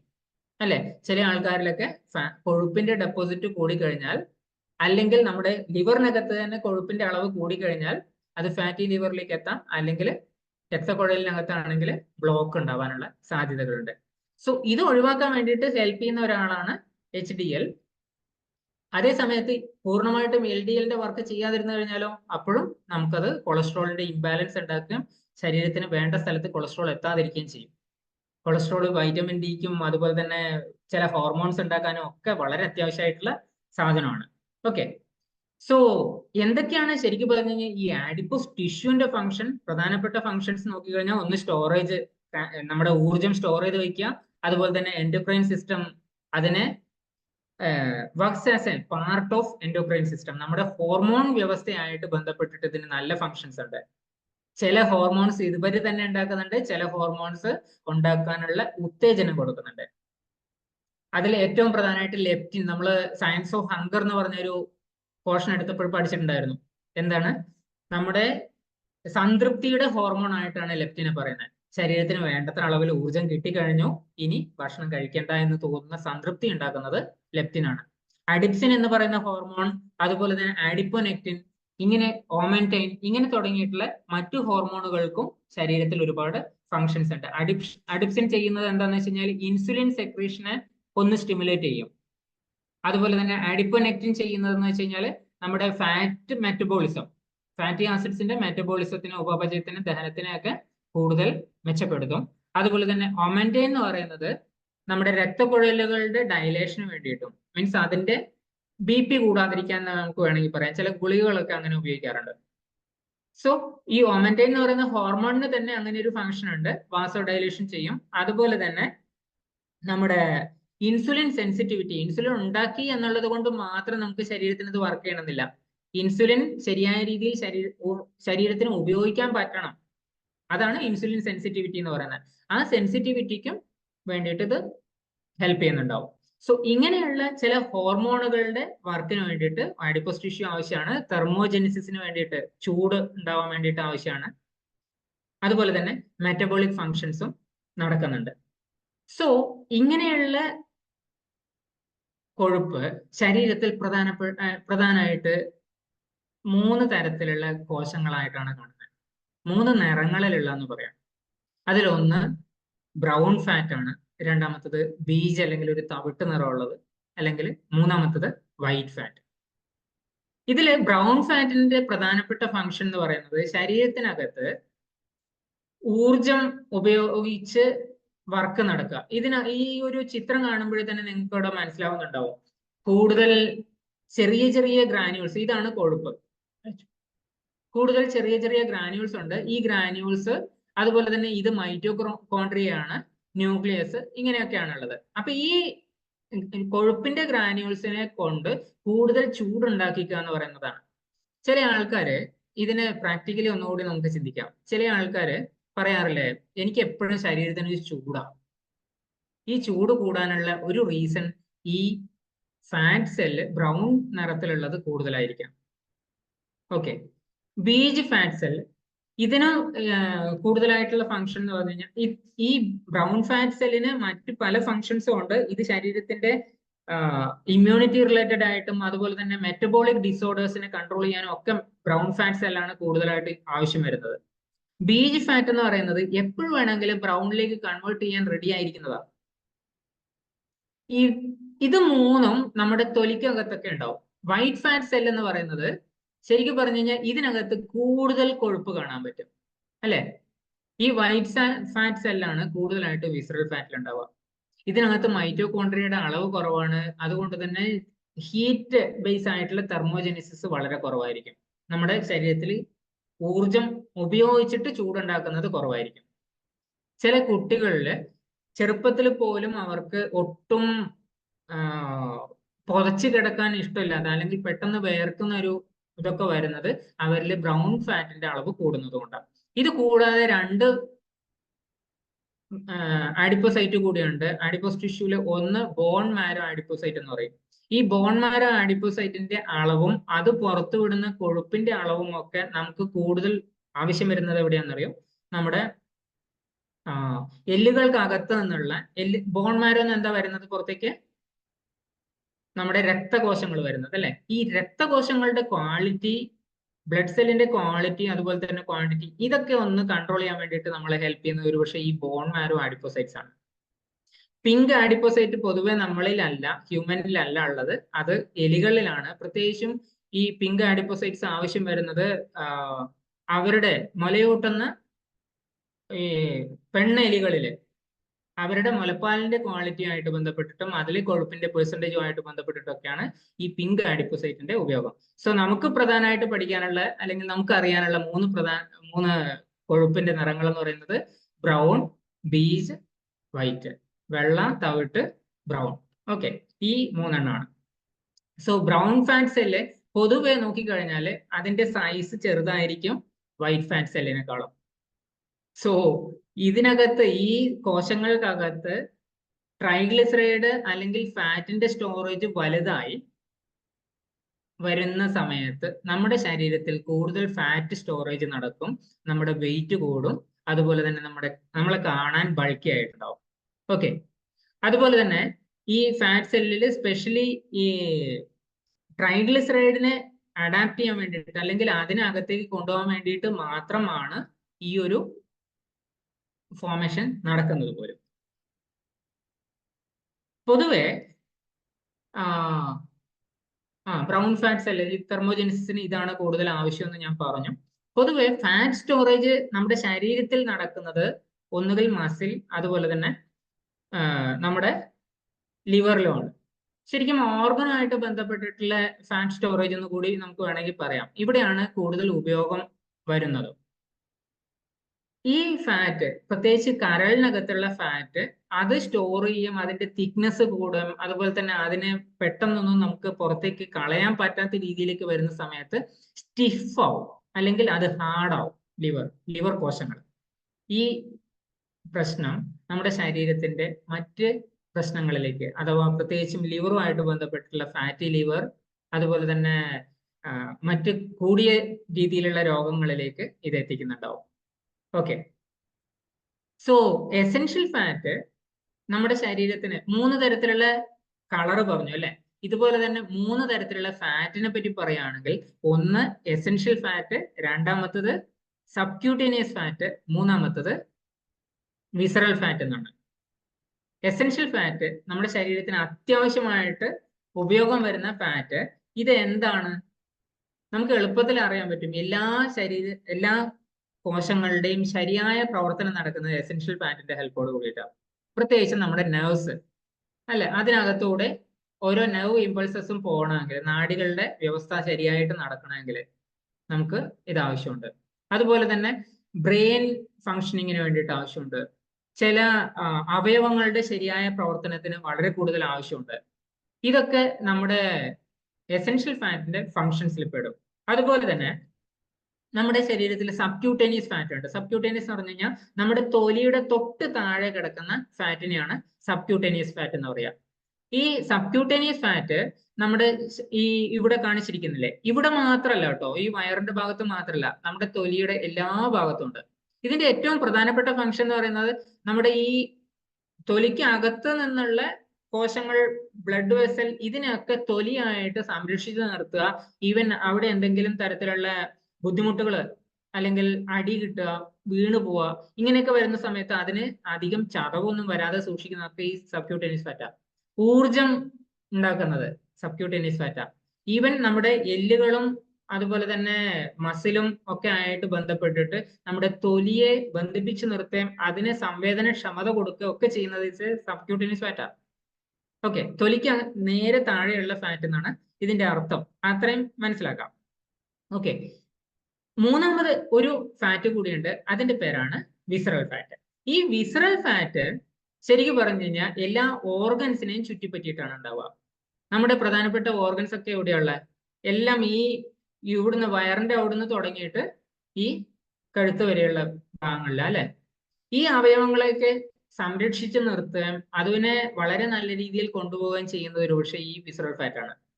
കാരണം നമ്മൾ ജമ്പ് ചെയ്യുന്ന സമയത്ത് നമ്മുടെ വയറിന്റെ ഭാഗത്തു നിന്നൊക്കെ ശരിക്കും അങ്ങ് ഒരു ചാട്ടം ഉണ്ടാവില്ലേ, ഈ ചാട്ടം ഉണ്ടായിട്ടും കരളിനെയും അല്ലെങ്കിൽ എല്ലാ അവയവങ്ങളെയും ആ ജെർക്കിൽ നിന്ന് രക്ഷിക്കുന്നത് ഈ വിസറൽ ഫാറ്റ് ആണ്. സോ വിസറൽ ഫാറ്റ് അത്യാവശ്യമാണ്. അതിനെ നമ്മുടെ ഏറ്റവും പ്രധാനമായിട്ട് നമ്മളെ ഒന്ന് സംരക്ഷിക്കുക എന്നുള്ളത് തന്നെയാണ് ധർമ്മം. ഇതിനകത്ത് സബ്ക്യൂട്ടേനിയസ് ഫാറ്റിനകത്ത് നമുക്ക് 3 തരത്തിലുള്ള തെർമോജെനിസിസ് ഉണ്ടെന്ന് പറഞ്ഞു. അതുകൊണ്ട് ബ്രൗൺ ഫാറ്റും കാണും അവിടെ, തവിട്ട് നിറത്തിലുള്ളതും വൈറ്റ് നിറത്തിലുള്ളതും കാണും. ഓക്കെ, അതേ സമയത്ത് ഇവിടെ ഈ വിസറൽ ഫാറ്റിൽ കൂടുതലും ഉള്ളത് എന്ത് തരത്തിലുള്ള ഫാറ്റാണ്? വൈറ്റ് ആണ്. ഈ വൈറ്റ് ഫാറ്റിൽ മൈറ്റോകോൺട്രിയയുടെ അളവ് കുറവാണ്. അതുകൊണ്ട് എന്താ സംഭവിക്കുന്നത്? അതിനെ സ്വന്തമായിട്ട് ഊർജം ഉൽപ്പാദിപ്പിക്കാനുള്ള കഴിവ് കുറവാണ്. ഇങ്ങനെ ആകുമ്പോൾ എന്ത് സംഭവിക്കും? കൂടുതൽ വിസറൽ ഫാറ്റ് ഉള്ള ഒരാളില് അതിനെ മാറ്റിയിട്ട് അല്ലെങ്കിൽ അതിൽ നിന്ന് ഊർജം ഉണ്ടാക്കാനുള്ള ക്ഷമത കുറയും. ഓട്ടോമാറ്റിക്കലി വയറ് പിന്നെ ചാടി ചാടി വരും. അല്ലെങ്കിൽ നമ്മൾ എന്ത് ചെയ്യേണ്ടി വരും? നമ്മൾ ആരോഗ്യകരമായ കൊഴുപ്പ് നമ്മുടെ ശരീരത്തിൽ എങ്ങനെ ഉണ്ടാക്കാം എന്ന് നമ്മൾ പഠിക്കണം. നമ്മൾ കഴിക്കുന്നതിന് മാത്രം നമ്മൾ ശ്രദ്ധിച്ചാൽ പോരാ, നമ്മൾ ശരീരത്തിൽ ഇത് എങ്ങനെ ഉണ്ടാക്കാം എന്ന് കൂടി അറിയേണ്ടതുണ്ട്. ഓക്കെ, അതിൽ ഏറ്റവും പ്രധാനപ്പെട്ട കാര്യം എന്ന് പറയുന്നത് നമ്മൾ കൂടുതൽ ബ്രൗൺ ഫാറ്റ് അല്ലെങ്കിൽ വൈറ്റ് ഫാറ്റിനെ മാറ്റിയിട്ട് കൂടുതൽ ബ്രൗൺ ഫാറ്റിലേക്ക് എത്തുക എന്നുള്ളതാണ്. അതുപോലെ തന്നെ വിസറൽ ഫാറ്റ് അല്ലെങ്കിൽ വയറിന്റെ ഭാഗത്തുള്ള ഫാറ്റിന്റെ അളവ് കുറക്കുക എന്നുള്ളത്. ഇത് രണ്ടും നമ്മളെ എങ്ങനെയൊക്കെ ചെയ്യാമെന്നാണ് പ്രധാനപ്പെട്ട പോയിന്റ് അല്ലെ. അതിൽ ഏറ്റവും കൂടുതലായിട്ട് ഹെൽപ്പ് ചെയ്യുന്ന ഒന്ന് ഡയറ്റാണ്. എന്താണ് ഡയറ്റ് എന്ന് ഉദ്ദേശിക്കുന്നത്? സമീകൃത ആഹാരം എന്ന് ഞാൻ നേരത്തെ ഒരു പ്രാവശ്യം സൂചിപ്പിച്ചു. ഒരു ബാലൻസിലുള്ള കാർബോഹൈഡ്രേറ്റ് ആവശ്യമുണ്ട്, പ്രോട്ടീൻ ആവശ്യമുണ്ട്, അതുപോലെ തന്നെ നമുക്ക് വെജിറ്റബിൾസും ഫ്രൂട്ട്സും ഒക്കെ ആവശ്യമുണ്ട്, കൊഴുപ്പും ഒക്കെ കൂടിയിട്ടുള്ള ഭക്ഷണം തന്നെ വേണം. എന്നാൽ ഇതിൽ പ്രോട്ടീന്റെ അളവ്, ഒരു ഹെൽത്തി ആയിട്ടുള്ള ആളാണെങ്കിൽ അറൌണ്ട് 40 to 50% അദ്ദേഹത്തിന്റെ ഭക്ഷണത്തില് കാർബോഹൈഡ്രേറ്റിൽ നിന്ന് വരുന്നുണ്ടെങ്കിൽ അപ്രോക്സിമേറ്റ്ലി 30 to 35% പ്രോട്ടീനും 10 to 15% ആണ് ഫാറ്റിൽ നിന്നും വരേണ്ടത്. കലോറി, ഊർജം, കലോറി അല്ലേ നമ്മൾ സ്റ്റോർ ചെയ്യുന്നത്. അപ്പൊ സ്റ്റോർ ചെയ്യുന്നതിനെ നമ്മൾ ഒന്ന് ശരിയായ രീതിയിൽ ബാലൻസ് ചെയ്ത് കൊണ്ടുവരിക. ഇതേ ബാലൻസിൽ തന്നെ നമുക്ക് ഇപ്പം വയറ് കുറയ്ക്കണം എന്നുണ്ടെങ്കിൽ അതിൽ ലോ കാർബ് ഡയറ്റ് ആയിരിക്കും കൂടുതൽ ഗുണം ചെയ്യുക. ലോ കാർബ് ഡയറ്റ് എന്ന് പറഞ്ഞു കഴിഞ്ഞാൽ കാർബോഹൈഡ്രേറ്റിന്റെ അളവ് ഓൾമോസ്റ്റ് ഒരു 20 to 30% എത്തിച്ചിട്ടോ നമുക്ക് ബാലൻസ് ചെയ്യാൻ പറ്റും. അത് ഇൻഡിവിജ്വൽ ഓരോരുത്തർക്കും അനുസരിച്ചിട്ടുള്ള ഡയറ്റ് പാറ്റേൺ സെപ്പറേറ്റ് ആണ്. സോ അങ്ങനെ ഒരു കോമൺ കാര്യമല്ല ഞാനിപ്പോൾ പറഞ്ഞത്. എല്ലാവർക്കും അപ്ലൈ ചെയ്യാൻ പറ്റുന്ന 30 മുതൽ 40% വരെ നിങ്ങൾ കാർബോഹൈഡ്രേറ്റ് മാറ്റണം എന്നുള്ളതിന് എല്ലാവർക്കും അപ്ലൈ ചെയ്യാൻ പറ്റുന്ന രീതിയിലല്ല ഞാൻ പറയുന്നത്. ഓക്കെ, ബട്ട് അവിടെ നമുക്ക് കൺട്രോൾ കൊണ്ടുവരാൻ പറ്റും എന്നുള്ളത് മനസ്സിലാക്കാം. അതുകൂടാതെ പ്രോബയോട്ടിക്കിന്റെ യൂസേജ് പല ആൾക്കാരിലും ഗുണം ചെയ്യാറുണ്ട്. സോ അതിലും വേണമെങ്കിൽ നമുക്ക് കൂടുതൽ റിസർച്ച് ചെയ്യാൻ പറ്റുന്നതാണ്. ഫൈബർ യൂസേജ് വളരെ നല്ലതാണ്. ഫൈബർ സോലുബിൾ ഫൈബർ ആയിട്ട് യൂസ് ചെയ്യുന്ന സമയത്ത് നമുക്ക് സാഷ്യേഷൻ, നമുക്ക് സംതൃപ്തി ഉണ്ടാവും. അതുപോലെ തന്നെ കൂടുതൽ ഓവർ ഈറ്റിംഗ് നമുക്ക് ഒഴിവാക്കാൻ പറ്റും. അപ്പൊ ആ ഓവർ ഈറ്റിംഗ് ഒഴിവാക്കി കഴിഞ്ഞാൽ എന്താണ്, കലോറി കൺസംഷൻ കുറഞ്ഞു. ഓക്കെ, അതുപോലെ തന്നെ ഇന്റർമീഡിയറ്റ് ഫാസ്റ്റിംഗ്, ചില ആൾക്കാരൊക്കെ പല ഡയറ്റ് മെത്തേഡുകളും ചൂസ് ചെയ്യാറുണ്ട്, കീറ്റോ ഡയറ്റും ഇന്റർമീഡിയറ്റ് ഫാസ്റ്റിംഗും ഒക്കെ. അപ്പൊ ഇങ്ങനെയുള്ള കാര്യങ്ങളും ഒരുപക്ഷെ നമ്മുടെ വയറ് ചാടുന്നതിനെ കുറക്കാൻ വേണ്ടിയിട്ട് ഹെൽപ്പ് ചെയ്യും. അതുപോലെ തന്നെ ബ്രൗൺ ഫാറ്റിന്റെ അളവ് കൂട്ടാനൊക്കെ ഹെൽപ്പ് ചെയ്യുന്നുണ്ടാവും. പ്രോട്ടീൻ അടങ്ങിയ ഭക്ഷണം കൂടുതൽ കഴിക്കുക, പ്രോട്ടീൻ കൂടുതൽ കഴിക്കുക. നല്ല പ്രോട്ടീൻ, പ്രത്യേകിച്ചും സസ്യജന്യമായിട്ടുള്ള പ്രോട്ടീൻ ആണെങ്കിൽ അവിടെ നമുക്ക് ഫാറ്റ് കൺട്രോൾ കൂടി ചെയ്യാൻ പറ്റും. പ്യുവറായിട്ട് നമുക്ക് നോൺ വെജ് സോഴ്സ് ഒന്നും അല്ലാതെയുള്ള പ്രോട്ടീൻ കിട്ടുകയാണെങ്കിൽ, പ്രത്യേകിച്ച് പ്ലാൻ സോഴ്സ് എന്നുള്ള പ്രോട്ടീൻ കിട്ടുകയാണെങ്കിൽ അതായിരിക്കും കൂടുതൽ ബെനിഫിഷ്യൽ. അതുപോലെ തന്നെ ചില സാധനങ്ങൾ നമുക്ക് കൺട്രോൾ ചെയ്യാനും ഒഴിവാക്കാനും പറ്റുന്നതിൽ ഏറ്റവും പ്രധാനപ്പെട്ട ഒന്ന് പ്രോസസ്ഡ് ഫുഡാണ്. പാക്ഡ് ആൻഡ് പ്രോസസ്ഡ് ഫുഡ് ആയിട്ടുള്ള സാധനങ്ങൾ നമ്മൾ ഒന്ന് സ്റ്റോപ്പ് ചെയ്യും. അതുപോലെ തന്നെ ഷുഗർ ഒഴിവാക്കുക. ഷുഗറിന് പല വകഭേദങ്ങളും ഉണ്ട്. പാക്ക് ഫുഡ് ആണെങ്കിൽ അതിനകത്ത് നമുക്ക് കൃത്യമായിട്ട് അറിയാൻ പറ്റും. ഓക്കെ, ട്രാൻസ് ഫാറ്റിന്റെ അളവ് കുറക്കുക. ട്രാൻസ് ഫാറ്റ് ഓൾറെഡി സ്റ്റോപ്പ് ചെയ്യാൻ വേണ്ടിയിട്ട് പല നിയമ നടപടികളും ഗവൺമെന്റ് കൊണ്ടുവരുന്നുണ്ട്. ബട്ട് അതിന്റെ കൂടെ തന്നെ നമ്മളായിട്ടും വീട്ടിൽ ട്രാൻസ് ഫാറ്റ് ഉണ്ടാക്കുന്നത്. ട്രാൻസ് ഫാറ്റ് എന്ന് എന്താ, ഹൈഡ്രോജനേഷൻ നടക്കുന്നതുകൊണ്ടൊക്കെയാണ് ഈ ട്രാൻസ് ഫാറ്റ് രൂപത്തിലേക്ക് എത്തുന്നത്. മീൻസ് നമ്മൾ അതിനെ ചൂടാക്കുക, വെള്ളത്തിലിട്ട് ചൂടാക്കുക. ചില കുക്കറി ഷോകളിലൊക്കെ കാണുന്നത് വളരെ മോശം രീതിയിലുള്ള കുക്കിംഗ് ആണ്, യൂട്യൂബിലൊക്കെ ആണെങ്കിലും.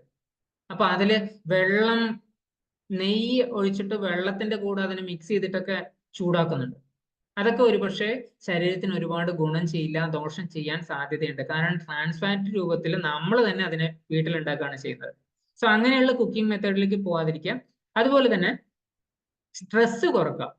ഭക്ഷണത്തിൽ മാത്രമല്ല, നമ്മൾ കുറക്കാനുള്ള ഒരു പ്രധാന കാര്യം എന്ന് പറയുന്നത് സ്ട്രെസ് ആണ്. സ്ട്രെസ് കുറയുമ്പോഴെന്താണ്, നേരത്തെ നമ്മൾ സംസാരിച്ചിട്ടുണ്ടായിരുന്നു, സ്ട്രെസ് കൂടുന്ന സമയത്ത് എന്തുണ്ടാവും, ശരീരം പ്രിപ്പയർഡ് ആയിരിക്കും കൂടുതൽ എനർജി ഉപയോഗിക്കാൻ. അതിന് വേണ്ടിയിട്ട് കൂടുതൽ ഇൻസുലിൻ ഉണ്ടാവും, കൂടുതൽ ഷുഗർ നമുക്ക് വേണ്ടിവരും. കുറച്ചു നേരത്തേക്കുള്ള സ്ട്രെസ് ആണെങ്കിൽ നമുക്കതിനെ ആ ഒരു ബാലൻസ് വെച്ചിട്ട് കൊണ്ടുപോകാൻ പറ്റും. പക്ഷെ കണ്ടിന്യൂസ് ആയിട്ടുള്ള സ്ട്രെസ് ആണെങ്കിൽ നമുക്ക് ക്രേവിങ് വരും, നമുക്ക് കൂടുതൽ ഷുഗറി ആയിട്ടുള്ള ഭക്ഷണങ്ങൾ കഴിക്കാൻ തോന്നും. അത് ശരീരത്തിനെ മോശം രീതിയിൽ എഫക്ട് ചെയ്യും. സോ അങ്ങനെ ഒരു പാറ്റേണിലേക്ക് നമ്മൾ പോവാതിരിക്കുക. പിന്നെ ഒരു പ്രധാനപ്പെട്ട കാര്യം എന്ന് പറയുന്നത് വ്യായാമം ചെയ്യുക എന്നുള്ളതാണ്. വ്യായാമം നമുക്ക് വളരെ കൂടുതൽ ഗുണകരമാണ്. സ്ട്രെസ് കുറക്കാൻ മെഡിറ്റേഷൻ ഹെൽപ്പ് ചെയ്യുന്നുണ്ടെങ്കിൽ മറ്റു പല വ്യായാമ രീതികളും നമ്മുടെ മസിൽസിന്റെ അളവ് കൂട്ടും. മസിൽസിന്റെ അളവ് കൂട്ടുമ്പോൾ നാച്ചുറലി നമ്മുടെ ബ്രൗൺ ഫാറ്റിന്റെ അളവ് കൂടുകയാണ് ചെയ്യുന്നത്. അതുപോലെ തന്നെ എനർജി യൂസേജ് കൂടുകയാണ് ചെയ്യുന്നത്. ഓക്കെ, അതുപോലെ തന്നെ ഐറിസിൻ എന്ന് പറഞ്ഞൊരു ഹോർമോണിന്റെ ഉൽപാദനം, അതിന്റെ യൂസേജും കൂടുകയാണ് ചെയ്യുന്നത്. ഈ ഐറിസിൻ എന്തിനാണ് ഹെൽപ്പ് ചെയ്യുന്നതെന്ന് വെച്ച് കഴിഞ്ഞാൽ, ഈവൻ നമ്മുടെ ബീജ് അല്ലെങ്കിൽ തവിട്ട് നിറത്തിലുള്ള കൊഴുപ്പിനെ ബ്രൗൺ ഫാറ്റിലേക്ക് കൺവേർട്ട് ചെയ്യാൻ സഹായിക്കുന്ന ഒരു സാധനം. സോ അങ്ങനെയും വ്യായാമം നമ്മളെ സഹായിക്കുന്നുണ്ട്. ഓക്കെ, അത് കൂടാതെയുള്ള ഒരു പ്രധാനപ്പെട്ട കാര്യം എന്ന് പറയുന്നത് നല്ല ഉറക്കമാണ്. ശരിയായ രീതിയിൽ ഉറങ്ങാത്ത ആൾക്കാരിലാണ് ഈ വയറ് ചാടുന്ന പ്രശ്നവും കൂടുതലായിട്ടുണ്ടാവുക. ജസ്റ്റ് ഒന്ന് നമ്മളെ കൂടെയുള്ള ആൾക്കാരെയൊക്കെ അല്ലെങ്കിൽ ഈവൻ നമ്മളെ തന്നെ ഒന്ന് ശ്രദ്ധിച്ചാൽ മനസ്സിലാവും. ഉറക്കത്തിന് വളരെ വലിയ ഒരു ഫാക്ടറാണ് നമ്മുടെ വയറും അല്ലെങ്കിൽ വിസറൽ ഫാറ്റുമായിട്ടൊക്കെ ബന്ധപ്പെട്ടിട്ടുള്ളത്. ഇതില് മറ്റൊരു ബ്രൗൺ ഫാറ്റിന്റെ അളവ് കൂട്ടാനുള്ള മറ്റൊരു കാര്യം എന്ന് പറയുന്നത് നമ്മുടെ ടെമ്പറേച്ചർ കൺട്രോളാണ്. നമ്മുടെ ശരീരം കൂടുതൽ തണുത്ത അവസ്ഥയിൽ ഉണ്ടാവുമ്പോൾ അത് കൂടുതൽ ബ്രൗൺ ഫാറ്റ് ഉണ്ടാക്കിയിട്ട് ആ തണുപ്പിനെ പ്രതിരോധിക്കാൻ ശ്രമിക്കും. അപ്പൊ ഈവൻ നമ്മൾ രാത്രിയിൽ ഉറങ്ങുമ്പോഴും അറ്റ്ലീസ്റ്റ് 1 മണിക്കൂറൊക്കെ AC ഓൺ ആക്കിയിട്ട് ടെമ്പറേച്ചർ കുറച്ച് ഒരു 20 ഡിഗ്രിക്ക് താഴെയൊക്കെ കുറച്ചിട്ട് 1 മണിക്കൂറൊക്കെ വെച്ച് കഴിഞ്ഞാൽ അത് ശരീരത്തിൽ ബ്രൗൺ ഫാറ്റിന്റെ അളവ് കൂട്ടാൻ സഹായിക്കും. എഗെയിൻ ഇതിലൊക്കെ നമ്മുടെ ശരീരത്തിന്റെ ഇപ്പോഴുള്ള ആരോഗ്യം ഒന്ന് ശ്രദ്ധിച്ചിട്ട് വേണം ഇങ്ങനെ ടെമ്പറേച്ചറുമായിട്ട് ബന്ധപ്പെട്ടിട്ടുള്ള കാര്യങ്ങൾ, അല്ലെങ്കിൽ കുളിക്കുക, തണുത്ത വെള്ളത്തിൽ കുളിക്കുക, ഇങ്ങനെയുള്ള കാര്യങ്ങളൊക്കെ ചെയ്യുമ്പോൾ നമ്മൾ അതുകൂടി ശ്രദ്ധിക്കണം. ഈ ഒരു പാറ്റേൺ ശരിക്കും പറഞ്ഞു കഴിഞ്ഞാൽ നമ്മുടെ ആരോഗ്യത്തിൽ, പ്രത്യേകിച്ചും ഫാറ്റുമായിട്ട് ബന്ധപ്പെട്ടിട്ടുള്ള ബ്രൗൺ ഫാറ്റ്, വിസറൽ ഫാറ്റ്, ഇങ്ങനെയുള്ള ആരോഗ്യമായിട്ട് ബന്ധപ്പെട്ടിട്ട് അത്യാവശ്യം വേണ്ട ചില കാര്യങ്ങളിൽ ഹെൽപ്പ് ചെയ്യുന്നതായിരിക്കും. Okay, thank you and back to first.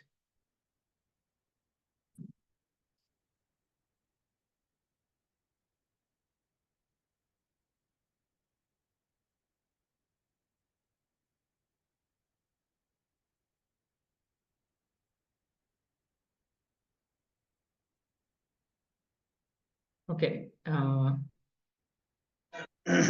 Sir ഇല്ലേ?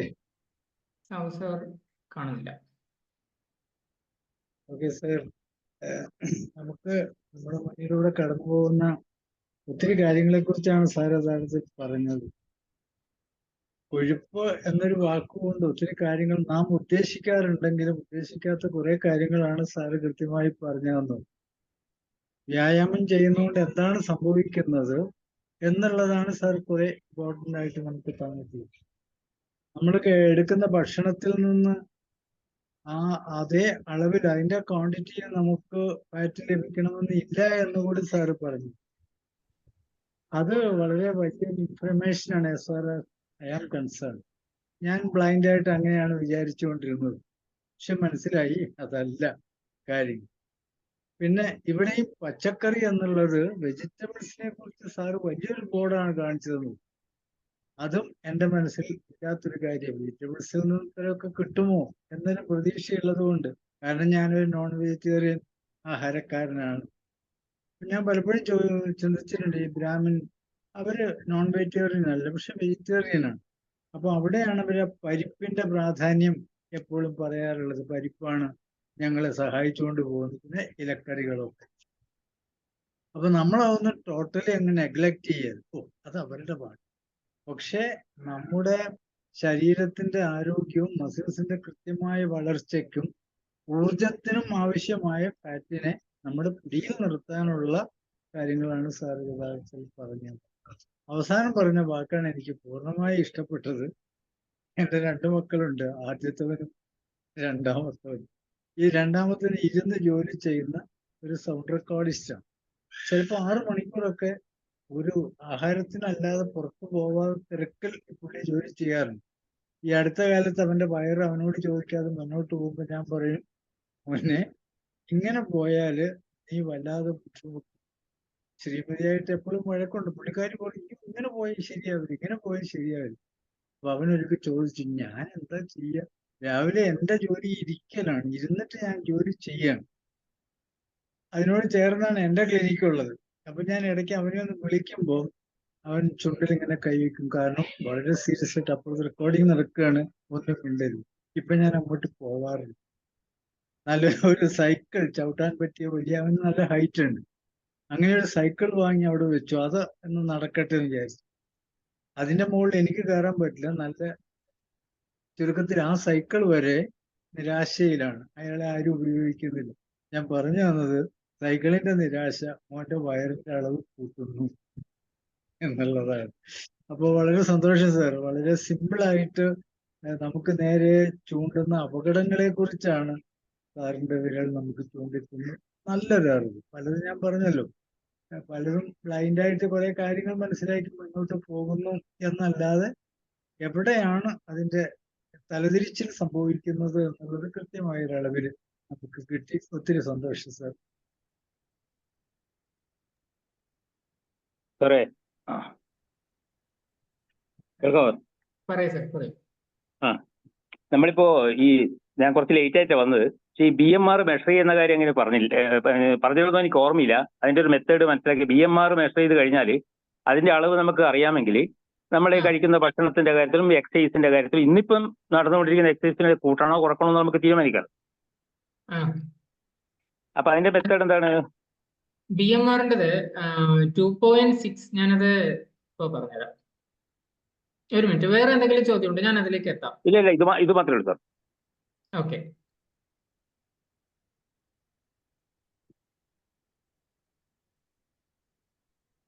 ഞാനത് ഇത് സെഷൻ അവസാനിക്കുമ്പോഴേക്കും ഞാനത് ക്ലിയർ ആയിട്ട് പറഞ്ഞു. ഓക്കെ.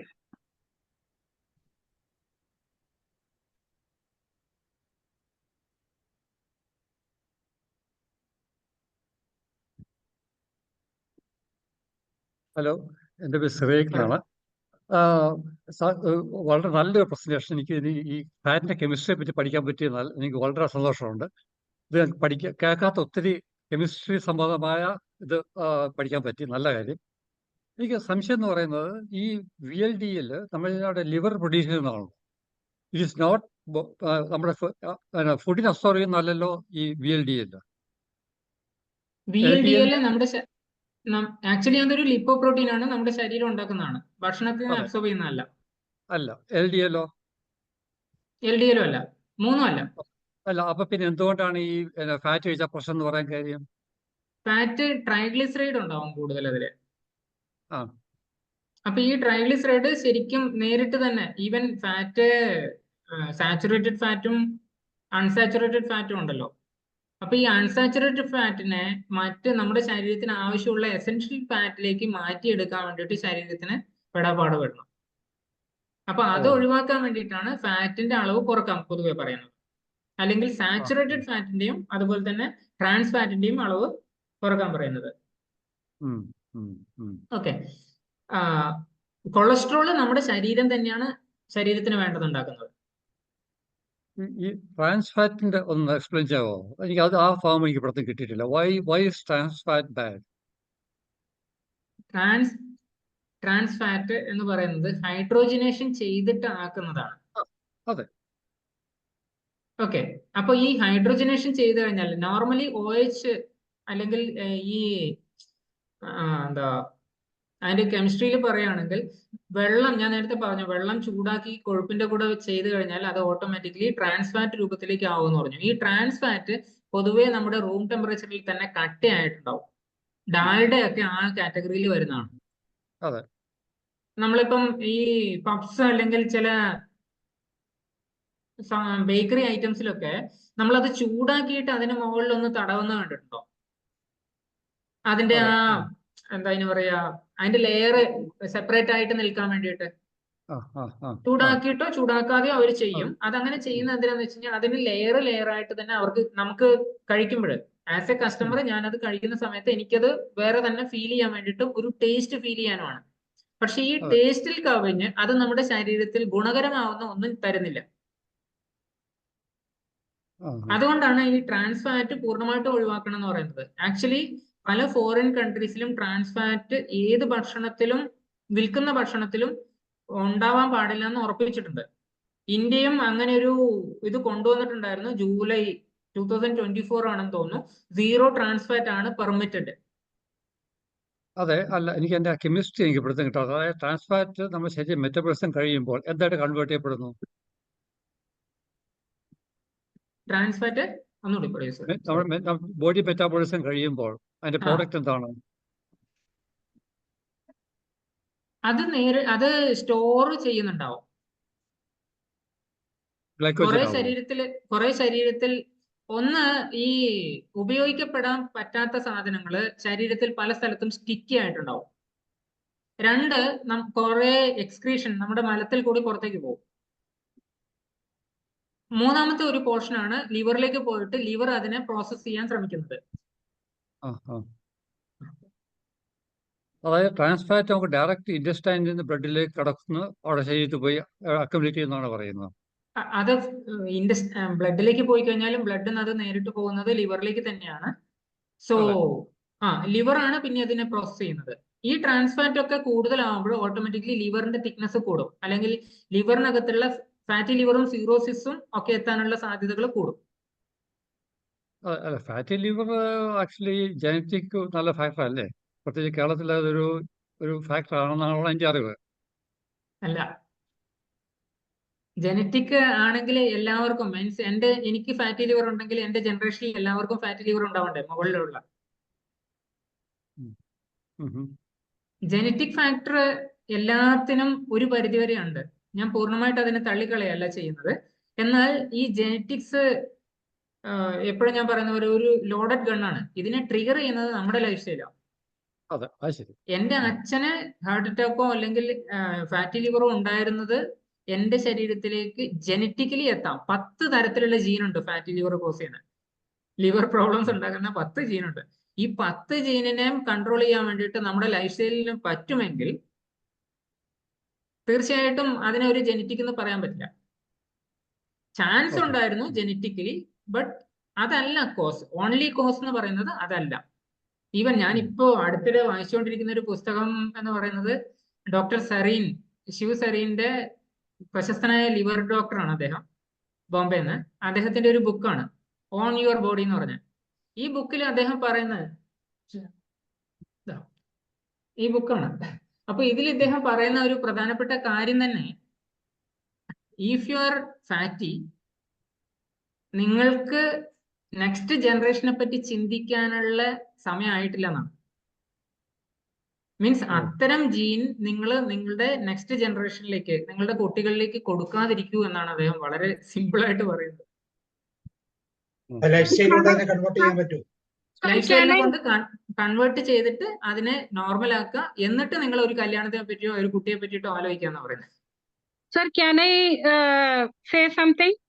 പറയൂ സർ. പറയൂ.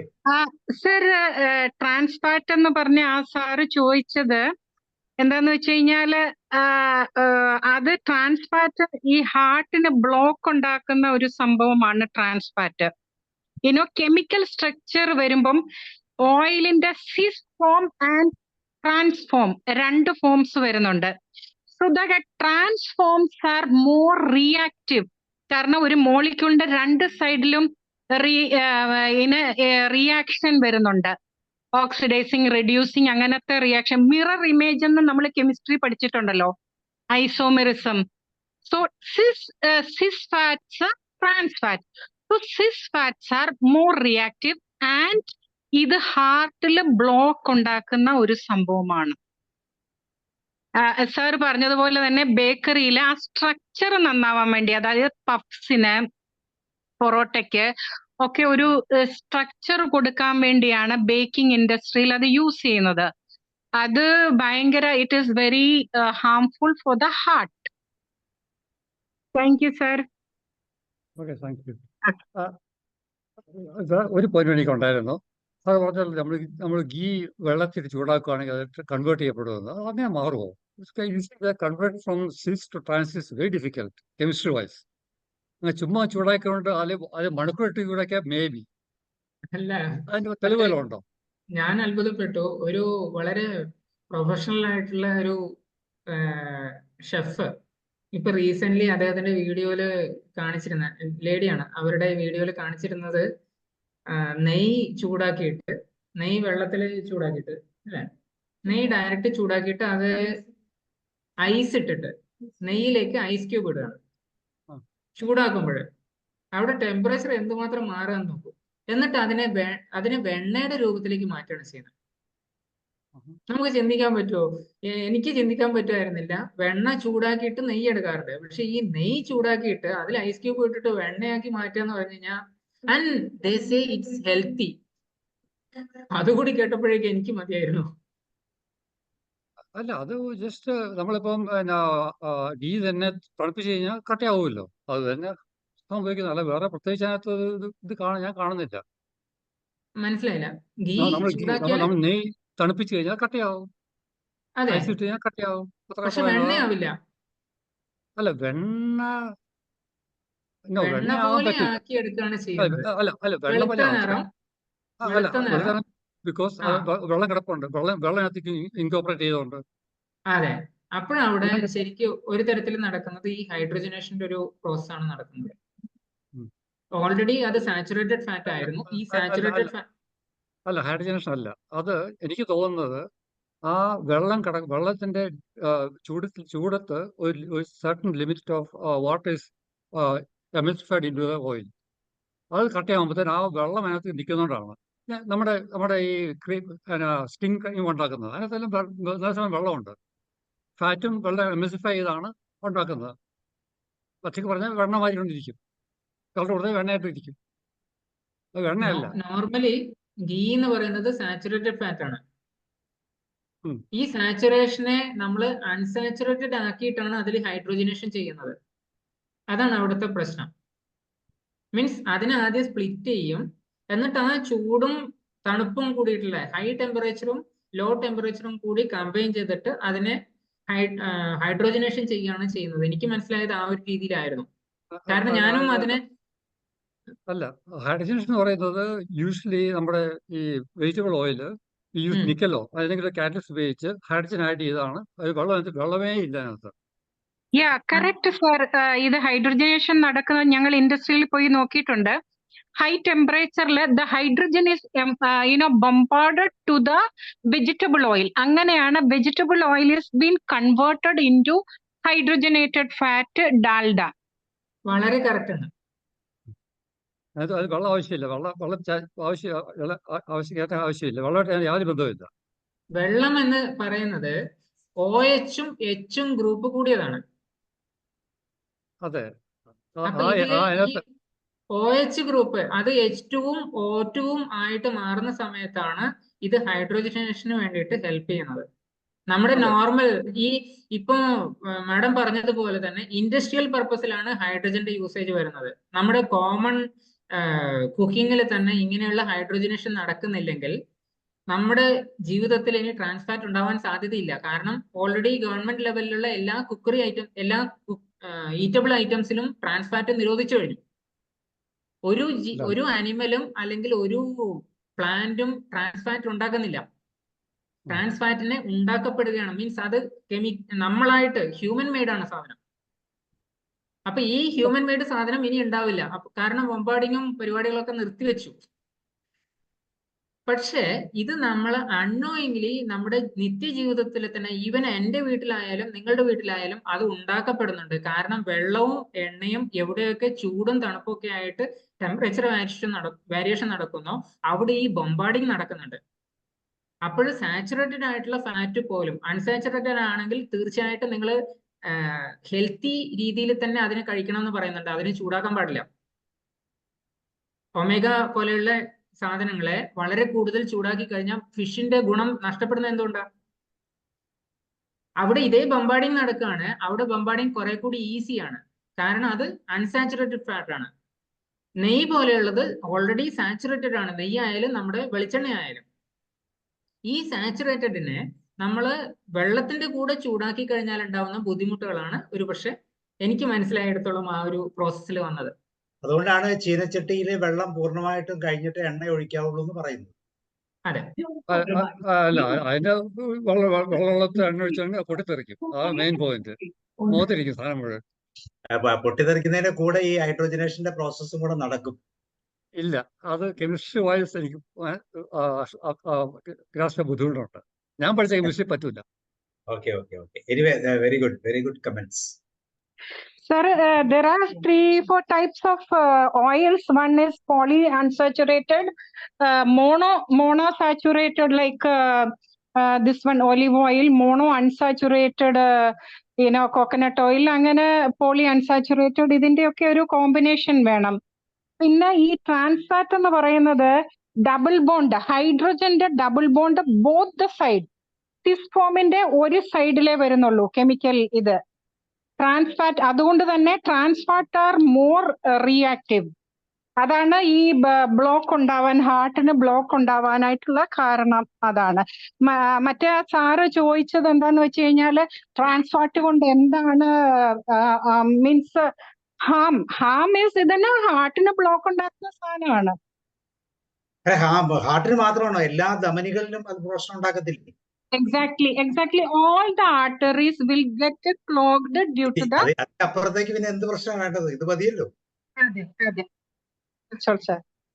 മാഡം സാച്ചുറേറ്റഡ് ആണെങ്കിലും അല്ലെങ്കിൽ എല്ലാവരോടും കൂടിയിട്ട് സാച്ചുറേറ്റഡ് ആണെങ്കിലും അൺസാച്ചുറേറ്റഡ് ആണെങ്കിലും അതുപോലെ തന്നെ ട്രാൻസ്ഫാറ്റ് ആണെങ്കിലും ഒക്കെ നമ്മുടെ ശരീരത്തിൽ ട്രൈഗ്ലിസറൈഡോ കൊളസ്ട്രോളോ ആയിട്ട് മാത്രമേ മൂവ്മെന്റ് ഉള്ളൂ.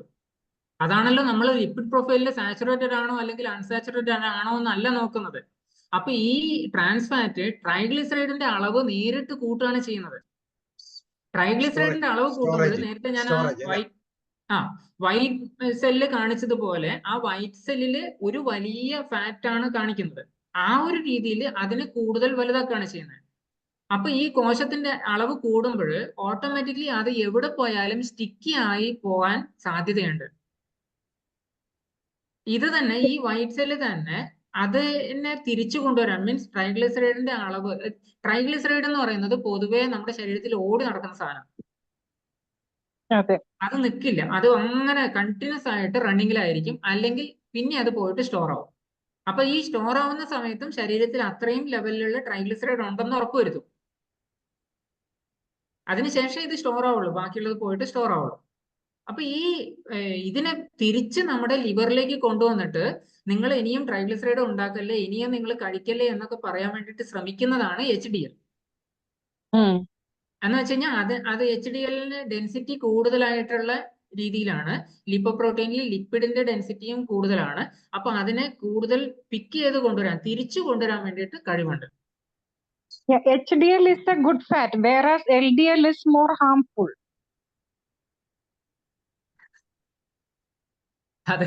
അത് നമ്മള് പറഞ്ഞു അങ്ങനെ ആയതാണ്. ഇതിന്റെ രണ്ടും ആവശ്യമുണ്ട്, രണ്ടും കാരിയറാണ്.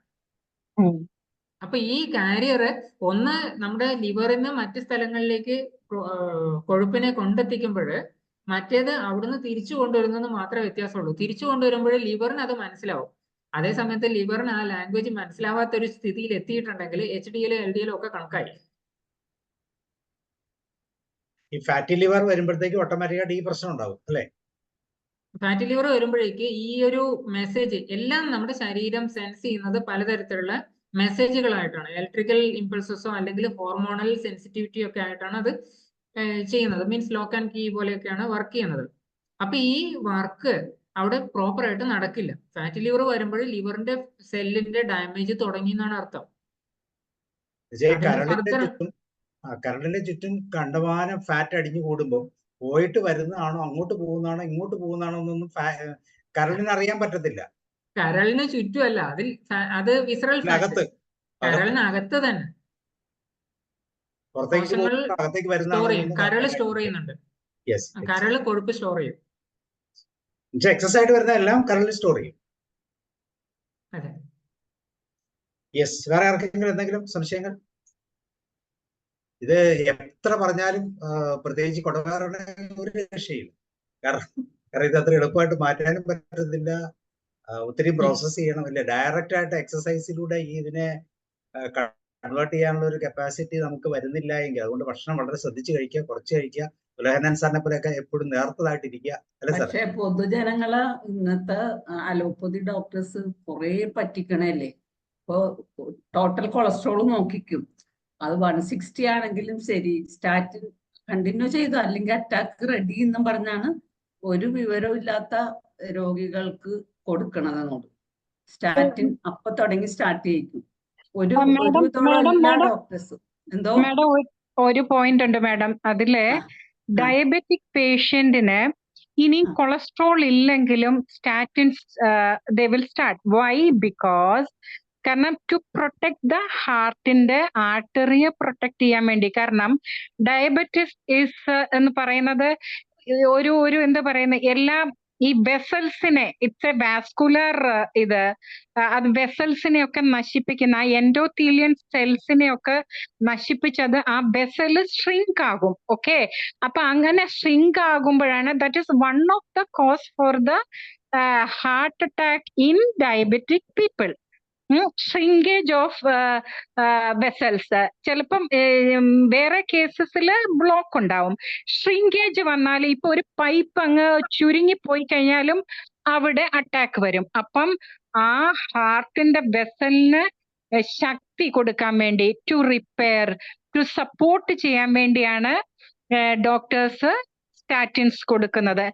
അല്ലാതെ വെറുതെ സ്റ്റാർട്ട് ചെയ്യുകയല്ല മാഡം. ഡയബറ്റിക് അല്ലാത്തവർക്കും കൊടുക്കുന്നുണ്ടല്ലോ. അല്ല മാം, അങ്ങനെയല്ല. LDL HDL അതിന്റെ ലെവലിൽ താന്നാണെങ്കിൽ ഒരു കാരണവശാലും നമ്മള് മരുന്ന് കഴിക്കേണ്ട വരുന്നില്ല. അപ്പൊ നമ്മുടെ ലൈഫ് സ്റ്റൈൽ സ്റ്റാർട്ട് ചെയ്ത് കഴിഞ്ഞാൽ പിന്നെ സ്റ്റാറ്റിൻ ആർക്കും നിർത്തി കാണുന്നില്ല. എല്ലാവർക്കും കണ്ടിന്യൂ ചെയ്തോ എന്നാ പറഞ്ഞ. ഡയബറ്റിക് തുടങ്ങി BP ഇല്ലെങ്കിൽ കൂടി വിതിൻ 2 years BP മരുന്ന് സ്റ്റാർട്ട് ചെയ്യിക്കും. അങ്ങനെയൊക്കെ ഉള്ളത് നമ്മൾക്ക് കൂടുതൽ അറിയില്ല. സാധാരണ ജനമായ ഞാൻ എനിക്ക് കൂടുതൽ അറിയാൻ പാടില്ല. അപ്പൊ ഞാൻ അത് ചോദിച്ചതാണ്. ഈ BP മരുന്ന് ആ ഒരു രീതിയിലേക്ക് നമുക്ക് ഈ ടോക്ക് കൊണ്ടുപോകണ്ടെന്ന് തോന്നുന്നു. കാരണം ഡോക്ടേഴ്സ് ചെയ്യുന്നത് പലപ്പോഴും ഒരു ലൈഫ് സേവിങ് ആയിട്ടുള്ള രീതിയിലാണ്. അപ്പൊ ആ ലൈഫ് സേവിങ് പ്രൊഫഷനെ നമ്മള് ചില അല്ല, ആൾക്കാരുടെ പ്രൊഫഷണൽ അല്ലെങ്കിൽ ഒരിക്കലും ചോദ്യം ചെയ്യുന്നില്ല. ഇപ്പൊ 100 പേരുണ്ടെങ്കിൽ നമ്മൾ പൊതുജനം അങ്ങനെ തന്നെയാണ്. കുറെ ബിസിനസ് കൂടി വന്നുകൊണ്ടിട്ടാണ് ലോകത്തിൽ വെച്ച് ഏറ്റവും കൂടുതൽ ഹോസ്പിറ്റൽ ഉള്ളത് ഏത് സ്റ്റേറ്റ്? കേരളം. ഏറ്റവും കൂടുതൽ രോഗികളുള്ളത് കേരളം. ഡോക്ടേഴ്സിന്റെ കുഴപ്പമല്ല, ഏറ്റവും കൂടുതൽ നമ്മളുടെ എഡ്യൂക്കേറ്റഡ് ഇല്ല പീപ്പിൾ മാം. കേരളം. അല്ല ഒറ്റ മാം സ്ഥലത്ത് ഒരു അങ്ങനെയല്ല, ബെഡ് അങ്ങനെ അങ്ങനെയൊന്നും ഒഴിവില്ലാത്ത പറയല്ലേ ഹോസ്പിറ്റൽ ഉള്ളത് മാഡം കേരളം. കേരളീയ അതാണ് മാം. അത് ആ ഒരു രീതിയിൽ പോകരുത്. കാരണം നമ്മൾ ഹെൽത്തി ആയിട്ട് ഇപ്പൊ ഈ സെഷനോ അല്ലെങ്കിൽ കഴിഞ്ഞ കുറെ സെഷനുകളായിട്ട് ഹെൽത്തിനെ പറ്റിയിട്ട് നമ്മൾ കണ്ടിന്യൂസ് ആയിട്ട് മേ ബി ഇതിപ്പം 88ാമത്തെ എപ്പിസോഡോ മറ്റാണ്. അപ്പൊ ഇത്രയും എപ്പിസോഡ് എടുത്തിട്ട് പ്രബുദ്ധരായിട്ടുള്ള നമ്മളെ പോലെയുള്ള ആൾക്കാർ എത്ര പേര് പഫ്സ് കഴിക്കുന്നതോ അല്ലെങ്കിൽ ഇങ്ങനെയുള്ള സംഭവങ്ങള് പുറത്തു പോയിട്ട് അറ്റ്ലീസ്റ്റ് ആഴ്ചയിൽ ഒരു പ്രാവശ്യമെങ്കിലും ഭക്ഷണം പുറത്തു നിന്ന് കഴിക്കാതെയോ ഇരിക്കുന്നുണ്ട്. ഇരിക്കുന്നുണ്ട്. കുറെ പേര് കൺട്രോൾ ചെയ്യുന്നുണ്ട്. വളരെ കുറച്ച് പേര്, മേ ബി 50%. ആ ഒരു രീതിയിൽ മാത്രമേ ഈ 50% ഡോക്ടർമാര് ഒരുപക്ഷെ അങ്ങനെ സജസ്റ്റ് ചെയ്യുന്നുണ്ടാവും. ആൻഡ് ദാറ്റ് ടു അവരുടെ നോളജിനനുസരിച്ചിട്ടാണ് അവർ വർക്ക് ചെയ്യുന്നത്. ഇപ്പം കഴിഞ്ഞ 2 വർഷം മുമ്പ് ഞാൻ എടുത്ത സെഷൻ പോലെയല്ല ഇന്നിപ്പോ ഞാൻ എടുക്കുന്നത്. കാരണം ഞാൻ ഇമ്പ്രൂവ് ചെയ്യുന്നുണ്ട്. And may be you are also improving. നിങ്ങളും ആ ഒരു രീതിയിലേക്ക് ഇമ്പ്രൂവ്മെന്റ് കൊണ്ടുവരുന്നുണ്ട്. സോ ഡോക്ടർമാരും അവർക്ക് അറിയുന്ന ഒരു ലെവൽ ഓഫ് നോളജും അവരുടെ എക്സ്പീരിയൻസും വെച്ചിട്ടാണ് പലപ്പോഴും സജസ്റ്റ് ചെയ്യുന്നത്. And that may be the best thing for the patient. രോഗിക്ക് ഒരുപക്ഷെ അതായിരിക്കാം ഗുണം. അപ്പോൾ ഇൻഡിവിജ്വൽ ഓരോ മീൻസ് ജനറലൈസ് ചെയ്യരുതെന്നാണ് എൻ്റെ അഭിപ്രായം. ഒരു ഇൻഡിവിജ്വലിനെ സംബന്ധിച്ച് ആസ് എ പേഷ്യന്റ് എനിക്കോ അല്ലെങ്കിൽ ആസ് എ ഡോക്ടർ വേറൊരാൾക്കോ എന്താണ് ഉള്ളത് അതിനെ നമുക്ക് എല്ലാവർക്കും ഉള്ള രീതിയിലേക്ക് എടുക്കാതെ ഓക്കെ ഒരു ഇഷ്യൂ ഉണ്ടെങ്കിൽ അതിനെ നമുക്ക് പേഴ്സണലി സംസാരിച്ചിട്ട് അല്ല, അത് ക്ലിയർ ഞാൻ ചെയ്യാൻ പറ്റുന്ന മൊത്തമായിട്ട് പറഞ്ഞതല്ല. അങ്ങനെയും കൂടി ഒരു വശം ഉണ്ടെന്ന് മാത്രം ഞാൻ പറഞ്ഞുള്ളൂ. ആ വശം ഉണ്ടാകുന്നത് നമ്മുടെ നെഗ്ലിയൻസ് കൊണ്ടാണ്, നമ്മുടെ ഇഗ്നറൻസ് കൊണ്ടാണ്, നമ്മുടെ ശ്രദ്ധയില്ലായ്മ കൊണ്ടാണ്. അപ്പൊ അത് അവരെയല്ല കുറ്റപ്പെടുത്തുന്നത്, നമ്മൾ തന്നെ. നമ്മൾ സാധാരണക്കാരായ ജനങ്ങളോട് ശ്രദ്ധയില്ല എന്ന് പറയാൻ പറ്റില്ല. ഇല്ല, അങ്ങനെ പറയണ്ട. നമ്മൾ കറക്റ്റ് ആണെങ്കിൽ ഇവിടെ ഇങ്ങനത്തെ സംവിധാനത്തിന്റെ ആവശ്യമില്ല. പക്ഷെ നമ്മൾ കറക്റ്റ് ആകാൻ തയ്യാറല്ല. അതാണ് അതിന്റെ ഇഷ്യൂ. അപ്പൊ അത് ഓക്കെയാണ്. അപ്പൊ അത് കറക്റ്റ് ആകാൻ ഉത്തരവാദിത്തം, അതായത് നമുക്ക് ബുദ്ധിയും ഈ പറഞ്ഞ പോലെ നമ്മൾ 88 സെഷനായിട്ട് ഇത് ഇങ്ങനെ കണ്ടിന്യൂസ് ആയിട്ട് ചെയ്യാണ്. ഇത് കേൾക്കാത്തത് ആരുടെ കുഴപ്പമാണ്? ഇത് നമ്മൾ പറയത്തില്ല, ഇന്ന് ഒരു മാക്സിമം 20 പേരാണ്, എത്രയോ നല്ല സെഷൻസ് ആണ്, നമ്മൾ ആരെയും നിർബന്ധിക്കുന്നില്ല. പക്ഷെ എന്താണ്, ഇത് മനസ്സിലാക്കേണ്ട ഉത്തരവാദിത്വം നമ്മുടെയാണ്. ഇത് കേട്ടിട്ട് സ്വല്പമെങ്കിലും ചേഞ്ച് നമ്മുടെ വ്യക്തിപരമായി മാറ്റാൻ പറ്റുന്നില്ലെങ്കിൽ അത് തന്നെയല്ല 10-20 വർഷം കൊണ്ടാണ് ഈ പറയുന്ന ഷുഗർ ഇങ്ങനെയുള്ള ലെവലിലേക്ക് വരുന്നത്. അത് ശ്രദ്ധയില്ലായ്മയുടെ പ്രശ്നമാണ്. അപ്പൊ അങ്ങനെയല്ലാതെ അനുഭവിക്കും. മാഡം ഇതൊക്കെ പേഴ്സണലി എൻ്റെ അമ്മയ്ക്ക് യാതൊരു BP, ഷുഗർ, കൊളസ്ട്രോൾ ഒന്നും ഇല്ലാതെ പെട്ടെന്നൊരു ദിവസം ഹാർട്ട് അറ്റാക്ക് അല്ലെങ്കിൽ പെയിൻ വന്നു. അതിനുശേഷം സ്റ്റെന്റ് ഇട്ടു. സ്റ്റെന്റ് ഇട്ടതിന് ശേഷം 5-6 മാസത്തോളം അവര് സ്റ്റാറ്റിൻ ഡ്രഗ്സ് കൊടുത്തിട്ടുണ്ടായിരുന്നു. ആൻഡ് അത് ആ ഒരു സ്റ്റെന്റുമായിട്ട് അഡാപ്റ്റ് ചെയ്യാൻ വേണ്ടിയിട്ട് അമ്മയ്ക്ക് അത് ആവശ്യമായിരുന്നു എന്ന് മാത്രമേ ഞാൻ നിരീക്ഷിച്ചുള്ളൂ അതിനെ. ആൻഡ് അതിനുശേഷം ഞാനും എൻ്റെ ഏട്ടൻ ഡോക്ടറാണ്. അപ്പൊ ഞങ്ങൾ രണ്ടുപേരും ഡിസ്കസ് ചെയ്തിട്ട് അതിനുശേഷം അതിനെ സ്ലോലി റെഡ്യൂസ് ചെയ്തിട്ട് ഒഴിവാക്കുകയാണ് ചെയ്തത്. അങ്ങനെ ഒഴിവാക്കിക്കൊണ്ട് വരുന്ന പേഷ്യൻസ് ഉണ്ടെങ്കിൽ ഓക്കെ. അങ്ങനെ ഇല്ല. അപ്പൊ നമ്മളുടെയൊക്കെ റിലേറ്റീവ്സ് എല്ലാം കണ്ടിന്യൂസ് ആയിട്ട് യൂസ് ചെയ്യുന്നു. അപ്പൊ അതുകൊണ്ടിട്ട് അതിലെന്തെങ്കിലും ഇങ്ങനെ ഒരു അനുഭവം ഉണ്ടായിട്ടും ഞാനത് പറയുന്നുണ്ടെങ്കിൽ അത് അത്രമാത്രം അതിനെ പറ്റിയിട്ട് മനസ്സിലാക്കിയിട്ടാണ് മാഡം. ഞാൻ ഡോക്ടർ പറയുന്നതിനോട് ഞാൻ പൂർണ്ണമായിട്ട് യോജിക്കുന്നു. കാരണം കാണപ്പെടുന്ന ദൈവമാണ് ഡോക്ടേഴ്സ്. നമ്മൾ ഹോസ്പിറ്റലിൽ കാണുന്നതാണ്, ഇന്റൻസീവ് കെയർ യൂണിറ്റിൽ they are working 24 hours. Respect ചെയ്യണം. കാരണം അവരുടെ ഡ്യൂട്ടി അങ്ങനെയാണ്. പിന്നെ അറിയാതെ ചില അബദ്ധങ്ങൾ പറ്റും. മെഡിക്കൽ എറർ എന്ന് പറയുന്നത് എല്ലായിടത്തും ഉണ്ടാവും മാഡം. പക്ഷെ അവര് അത്രയും ഡെഡിക്കേഷനായിട്ട് രാത്രിയും പകലും ഒരു ജീവനെ രക്ഷിക്കാനായിട്ട് അവരെന്തൊക്കെ ചെയ്യുന്നെന്നുള്ളത് നമ്മൾ കൂടെ നിൽക്കുമ്പോഴേ നമുക്ക് അപ്പൊ എല്ലാവരെയും അങ്ങനെ. പിന്നെ മെഡിക്കൽ ഫീൽഡ് പറയാൻ പറ്റില്ല. വളരെ നല്ല ഡോക്ടേഴ്സ് ഉണ്ട്. Madam, every day everything is updating. അതുപോലെയല്ല, ഈവൻ കുക്കറി ആണെങ്കിലും നമ്മൾ ഓരോ ദിവസം പുതിയ കാര്യങ്ങൾ പഠിക്കുന്നു. അതുപോലെ തന്നെ ഡോക്ടേഴ്സ് ആണെങ്കിലും പുതിയ പുതിയ അസുഖങ്ങൾ വന്നുകൊണ്ടിരിക്കുകയാണ്. അപ്പം they have to update their knowledge. പിന്നെ അപ്പൊ അവരുടെ ആ പുതിയ പുതിയ കാര്യങ്ങൾ വെച്ച് they are doing the best. അല്ല, ഒരിക്കലും ഒരു രോഗി പിന്നെ മരിക്കണമെന്ന് വിചാരിച്ചിട്ട് അവരൊന്നും കുറിച്ച് തരുന്നെന്ന് എനിക്ക് തോന്നുന്നില്ല.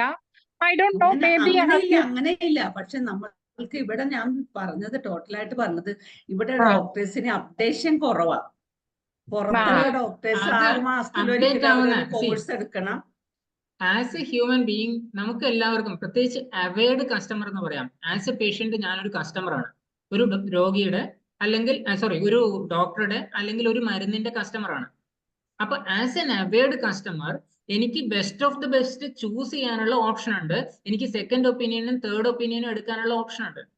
സോ ഇഫ് ഐ ആം അങ്ങനെ നോട്ട് ചെയ്യണം. സാറ്റിസ്ഫൈഡ്, അതെ അതെ. ഞാൻ അതിൽ സാറ്റിസ്ഫൈഡ് അല്ലെങ്കിൽ I should go to the next and I should അതിന്റെ ഒന്നിച്ച് തന്നെ സ്പെസിഫിക്കലി ഞാൻ പറയാൻ എന്താണെന്ന് വെച്ച് കഴിഞ്ഞാൽ ലൈഫ് സ്റ്റൈൽ ചേഞ്ചസിന് വേണ്ടിയിട്ട് എവ്രി ഡേ നമുക്ക് ഓപ്പർച്യൂണിറ്റി ഉണ്ടെങ്കിൽ അതിന് നോക്കണം. ഡോക്ടർ എന്ന് പറയുന്നത് നമ്മളെ സപ്പോർട്ടിംഗ് സിസ്റ്റം ആണ്, നമ്മളാണ് മെയിൻ. അപ്പൊ ആ സപ്പോർട്ടിംഗ് സിസ്റ്റത്തിനെ നമ്മൾ മെയിൻ ആക്കാൻ നോക്കരുത്. ഡോക്ടർ എന്നല്ല, മരുന്നായാലും ശരി, അതിനെയല്ല മെയിൻ ആയിട്ട് എടുക്കേണ്ടത്. നമ്മുടെ ലൈഫ് സ്റ്റൈൽ ചേഞ്ചസ് ആണ് ആവശ്യമെങ്കിൽ അതിലേക്കാണ് നമ്മൾ പോകേണ്ടത്. ഞാനൊന്ന് ഇടപെട്ടോട്ടെ സാർ. ഈ പ്ലാറ്റ്ഫോം യഥാർത്ഥത്തില് നമുക്ക് ഒരു കോമൺ അവയർനെസ് തരുന്ന ഒരു പ്ലാറ്റ്ഫോമാണ്. പിന്നെ ചില പ്രധാനപ്പെട്ട കാര്യങ്ങളിൽ നമ്മൾ ഇന്ററാക്ട് ചെയ്യാറുണ്ട്. ഇവിടെ ഇത്രയും നേരം സംസാരിച്ചതിൽ നിന്ന് ഞാൻ മനസ്സിലാക്കിയ ഒരു കാര്യം, ഡോക്ടേഴ്സ് നമുക്ക് തരുന്ന നിർദ്ദേശങ്ങളും മരുന്നുകളുമുണ്ട്. പലപ്പോഴും നമ്മൾ ആ നിർദ്ദേശങ്ങൾ 100% കേൾക്കുന്നില്ല, മരുന്നുകൾ മാത്രം നാം ഉപയോഗിക്കുന്നു. എന്നിട്ട് നമ്മൾ അദ്ദേഹത്തിന്റെ അടുത്ത് അത്ര തവണ പോയി കാര്യമായ മാറ്റമൊന്നും വന്നില്ല. അതൊരു ജനറൽ ടോക്ക് മാത്രമാണ്. നാം നമ്മളോട് ചോദിക്കുക, ഞാൻ ഈ പറഞ്ഞ കാര്യങ്ങൾ കൃത്യമായി ചെയ്തിട്ടുണ്ടോ? എന്നിട്ട് റിസൾട്ട് ഇല്ലെങ്കിൽ സാർ ഇങ്ങനെയൊക്കെയാണ് എന്ന് നമ്മൾ പറയുന്നു. മറ്റൊരു കാര്യം കൂടെ പറഞ്ഞ് ഞാൻ നിർത്തുകയാണ്. ഈ ഡോക്ടേഴ്സും മനുഷ്യരാണ്. ഒരു രോഗിയെ ട്രീറ്റ് ചെയ്യുന്ന സമയത്ത് അന്നത്തെ ആ ദിവസം ഒരു പക്ഷേ ആ മനുഷ്യന്റെ ബയോളജിക്കൽ, മെന്റൽ അത് എത്രത്തോളം അല്ലെ 100% ഉണ്ടായിരുന്നു എന്നുകൂടി നമുക്ക് പറയാൻ പറ്റില്ല. അദ്ദേഹത്തിന്റെ പ്രൊഫഷൻ അദ്ദേഹം ചെയ്യുന്ന പ്രൊഫഷൻ മാനസികമായിട്ട് ആത്മാർത്ഥമായിട്ട് ചെയ്യുന്നു. അങ്ങനെ ഒരു പ്രൊഫഷൻ ഇല്ലായിരുന്നെങ്കിൽ മനുഷ്യ ജീവിതത്തിന്റെ അവസ്ഥ വളരെ മോശമായി. കാരണം ഇന്നത്തെ ജനറേഷൻ ഒരു കുഞ്ഞ് പരിക്ക് പറ്റിയാൽ തന്നെ ഡോക്ടറെ അടുത്ത് ചെന്നേ അവസാനിക്കുള്ളൂ. ഇപ്പൊ എനിക്കറിയാം, എൻ്റെ വീട്ടിൽ ചെറിയ കുട്ടികളുണ്ട്. അവർക്ക് എന്തെങ്കിലും ഒരു ചെറിയ മുറിവ് വന്നാൽ ഈ ലോക്കലായിട്ട് ഒരു കുട്ടിക്കുളങ്ങര എണ്ണാന്ന് പറഞ്ഞിട്ട് എണ്ണയുണ്ട്. ഞാൻ പറയുമ്പോൾ ഒരു കാര്യം, അതിൽ പതുക്കെ ലേശനേരവും തിരുമിയിട്ട് ആ കുട്ടിയുടെ കവിളിലൊക്കെ ഒരു തട്ടൊക്കെ തട്ടി തലയിൽ, ഇതൊക്കെ ഇപ്പൊ പോകും കേട്ടോ, 2 ഊത്തുമൊക്കെ ഊതിയ നിസ്സാരമാണെങ്കിൽ ഓട്ടോമാറ്റിക് അത് കഴിയും. പക്ഷെ മോളുടെ മനസ്സിൽ ഡോക്ടറെ ഒന്ന് കാണിക്കാതിരുന്നാലോ? അപ്പൊ നമ്മുടെ ആ ഒരു ഇതുകൊണ്ട് പോകുന്നില്ല. പക്ഷെ 2 ദിവസം കഴിയുമ്പോൾ ഞാൻ ചോദിക്കും, മുറിവ് മാറിയില്ലേ? മാറി. അവിടെ അങ്ങനെ ഒരു ഓപ്ഷൻ നമ്മൾ കൊടുക്കുന്നില്ല. അവരത് അക്സെപ്റ്റ് ചെയ്തില്ലെങ്കിൽ she should go to a doctor. അതിന് സംശയമൊന്നുമില്ല. For their mental satisfaction. ഞാൻ രക്ഷപ്പെടുന്നു. കാരണം ഡോക്ടറെ അവർക്ക് 100% വിശ്വാസമാണ്. അതൊരു കാര്യം പറയാൻ വേണ്ടി ഞാൻ പറഞ്ഞു എന്ന് മാത്രമേ ഉള്ളൂ. Thank you sir. പൊതുവെ ഒറ്റ മിനിറ്റ് കൂടി സർ.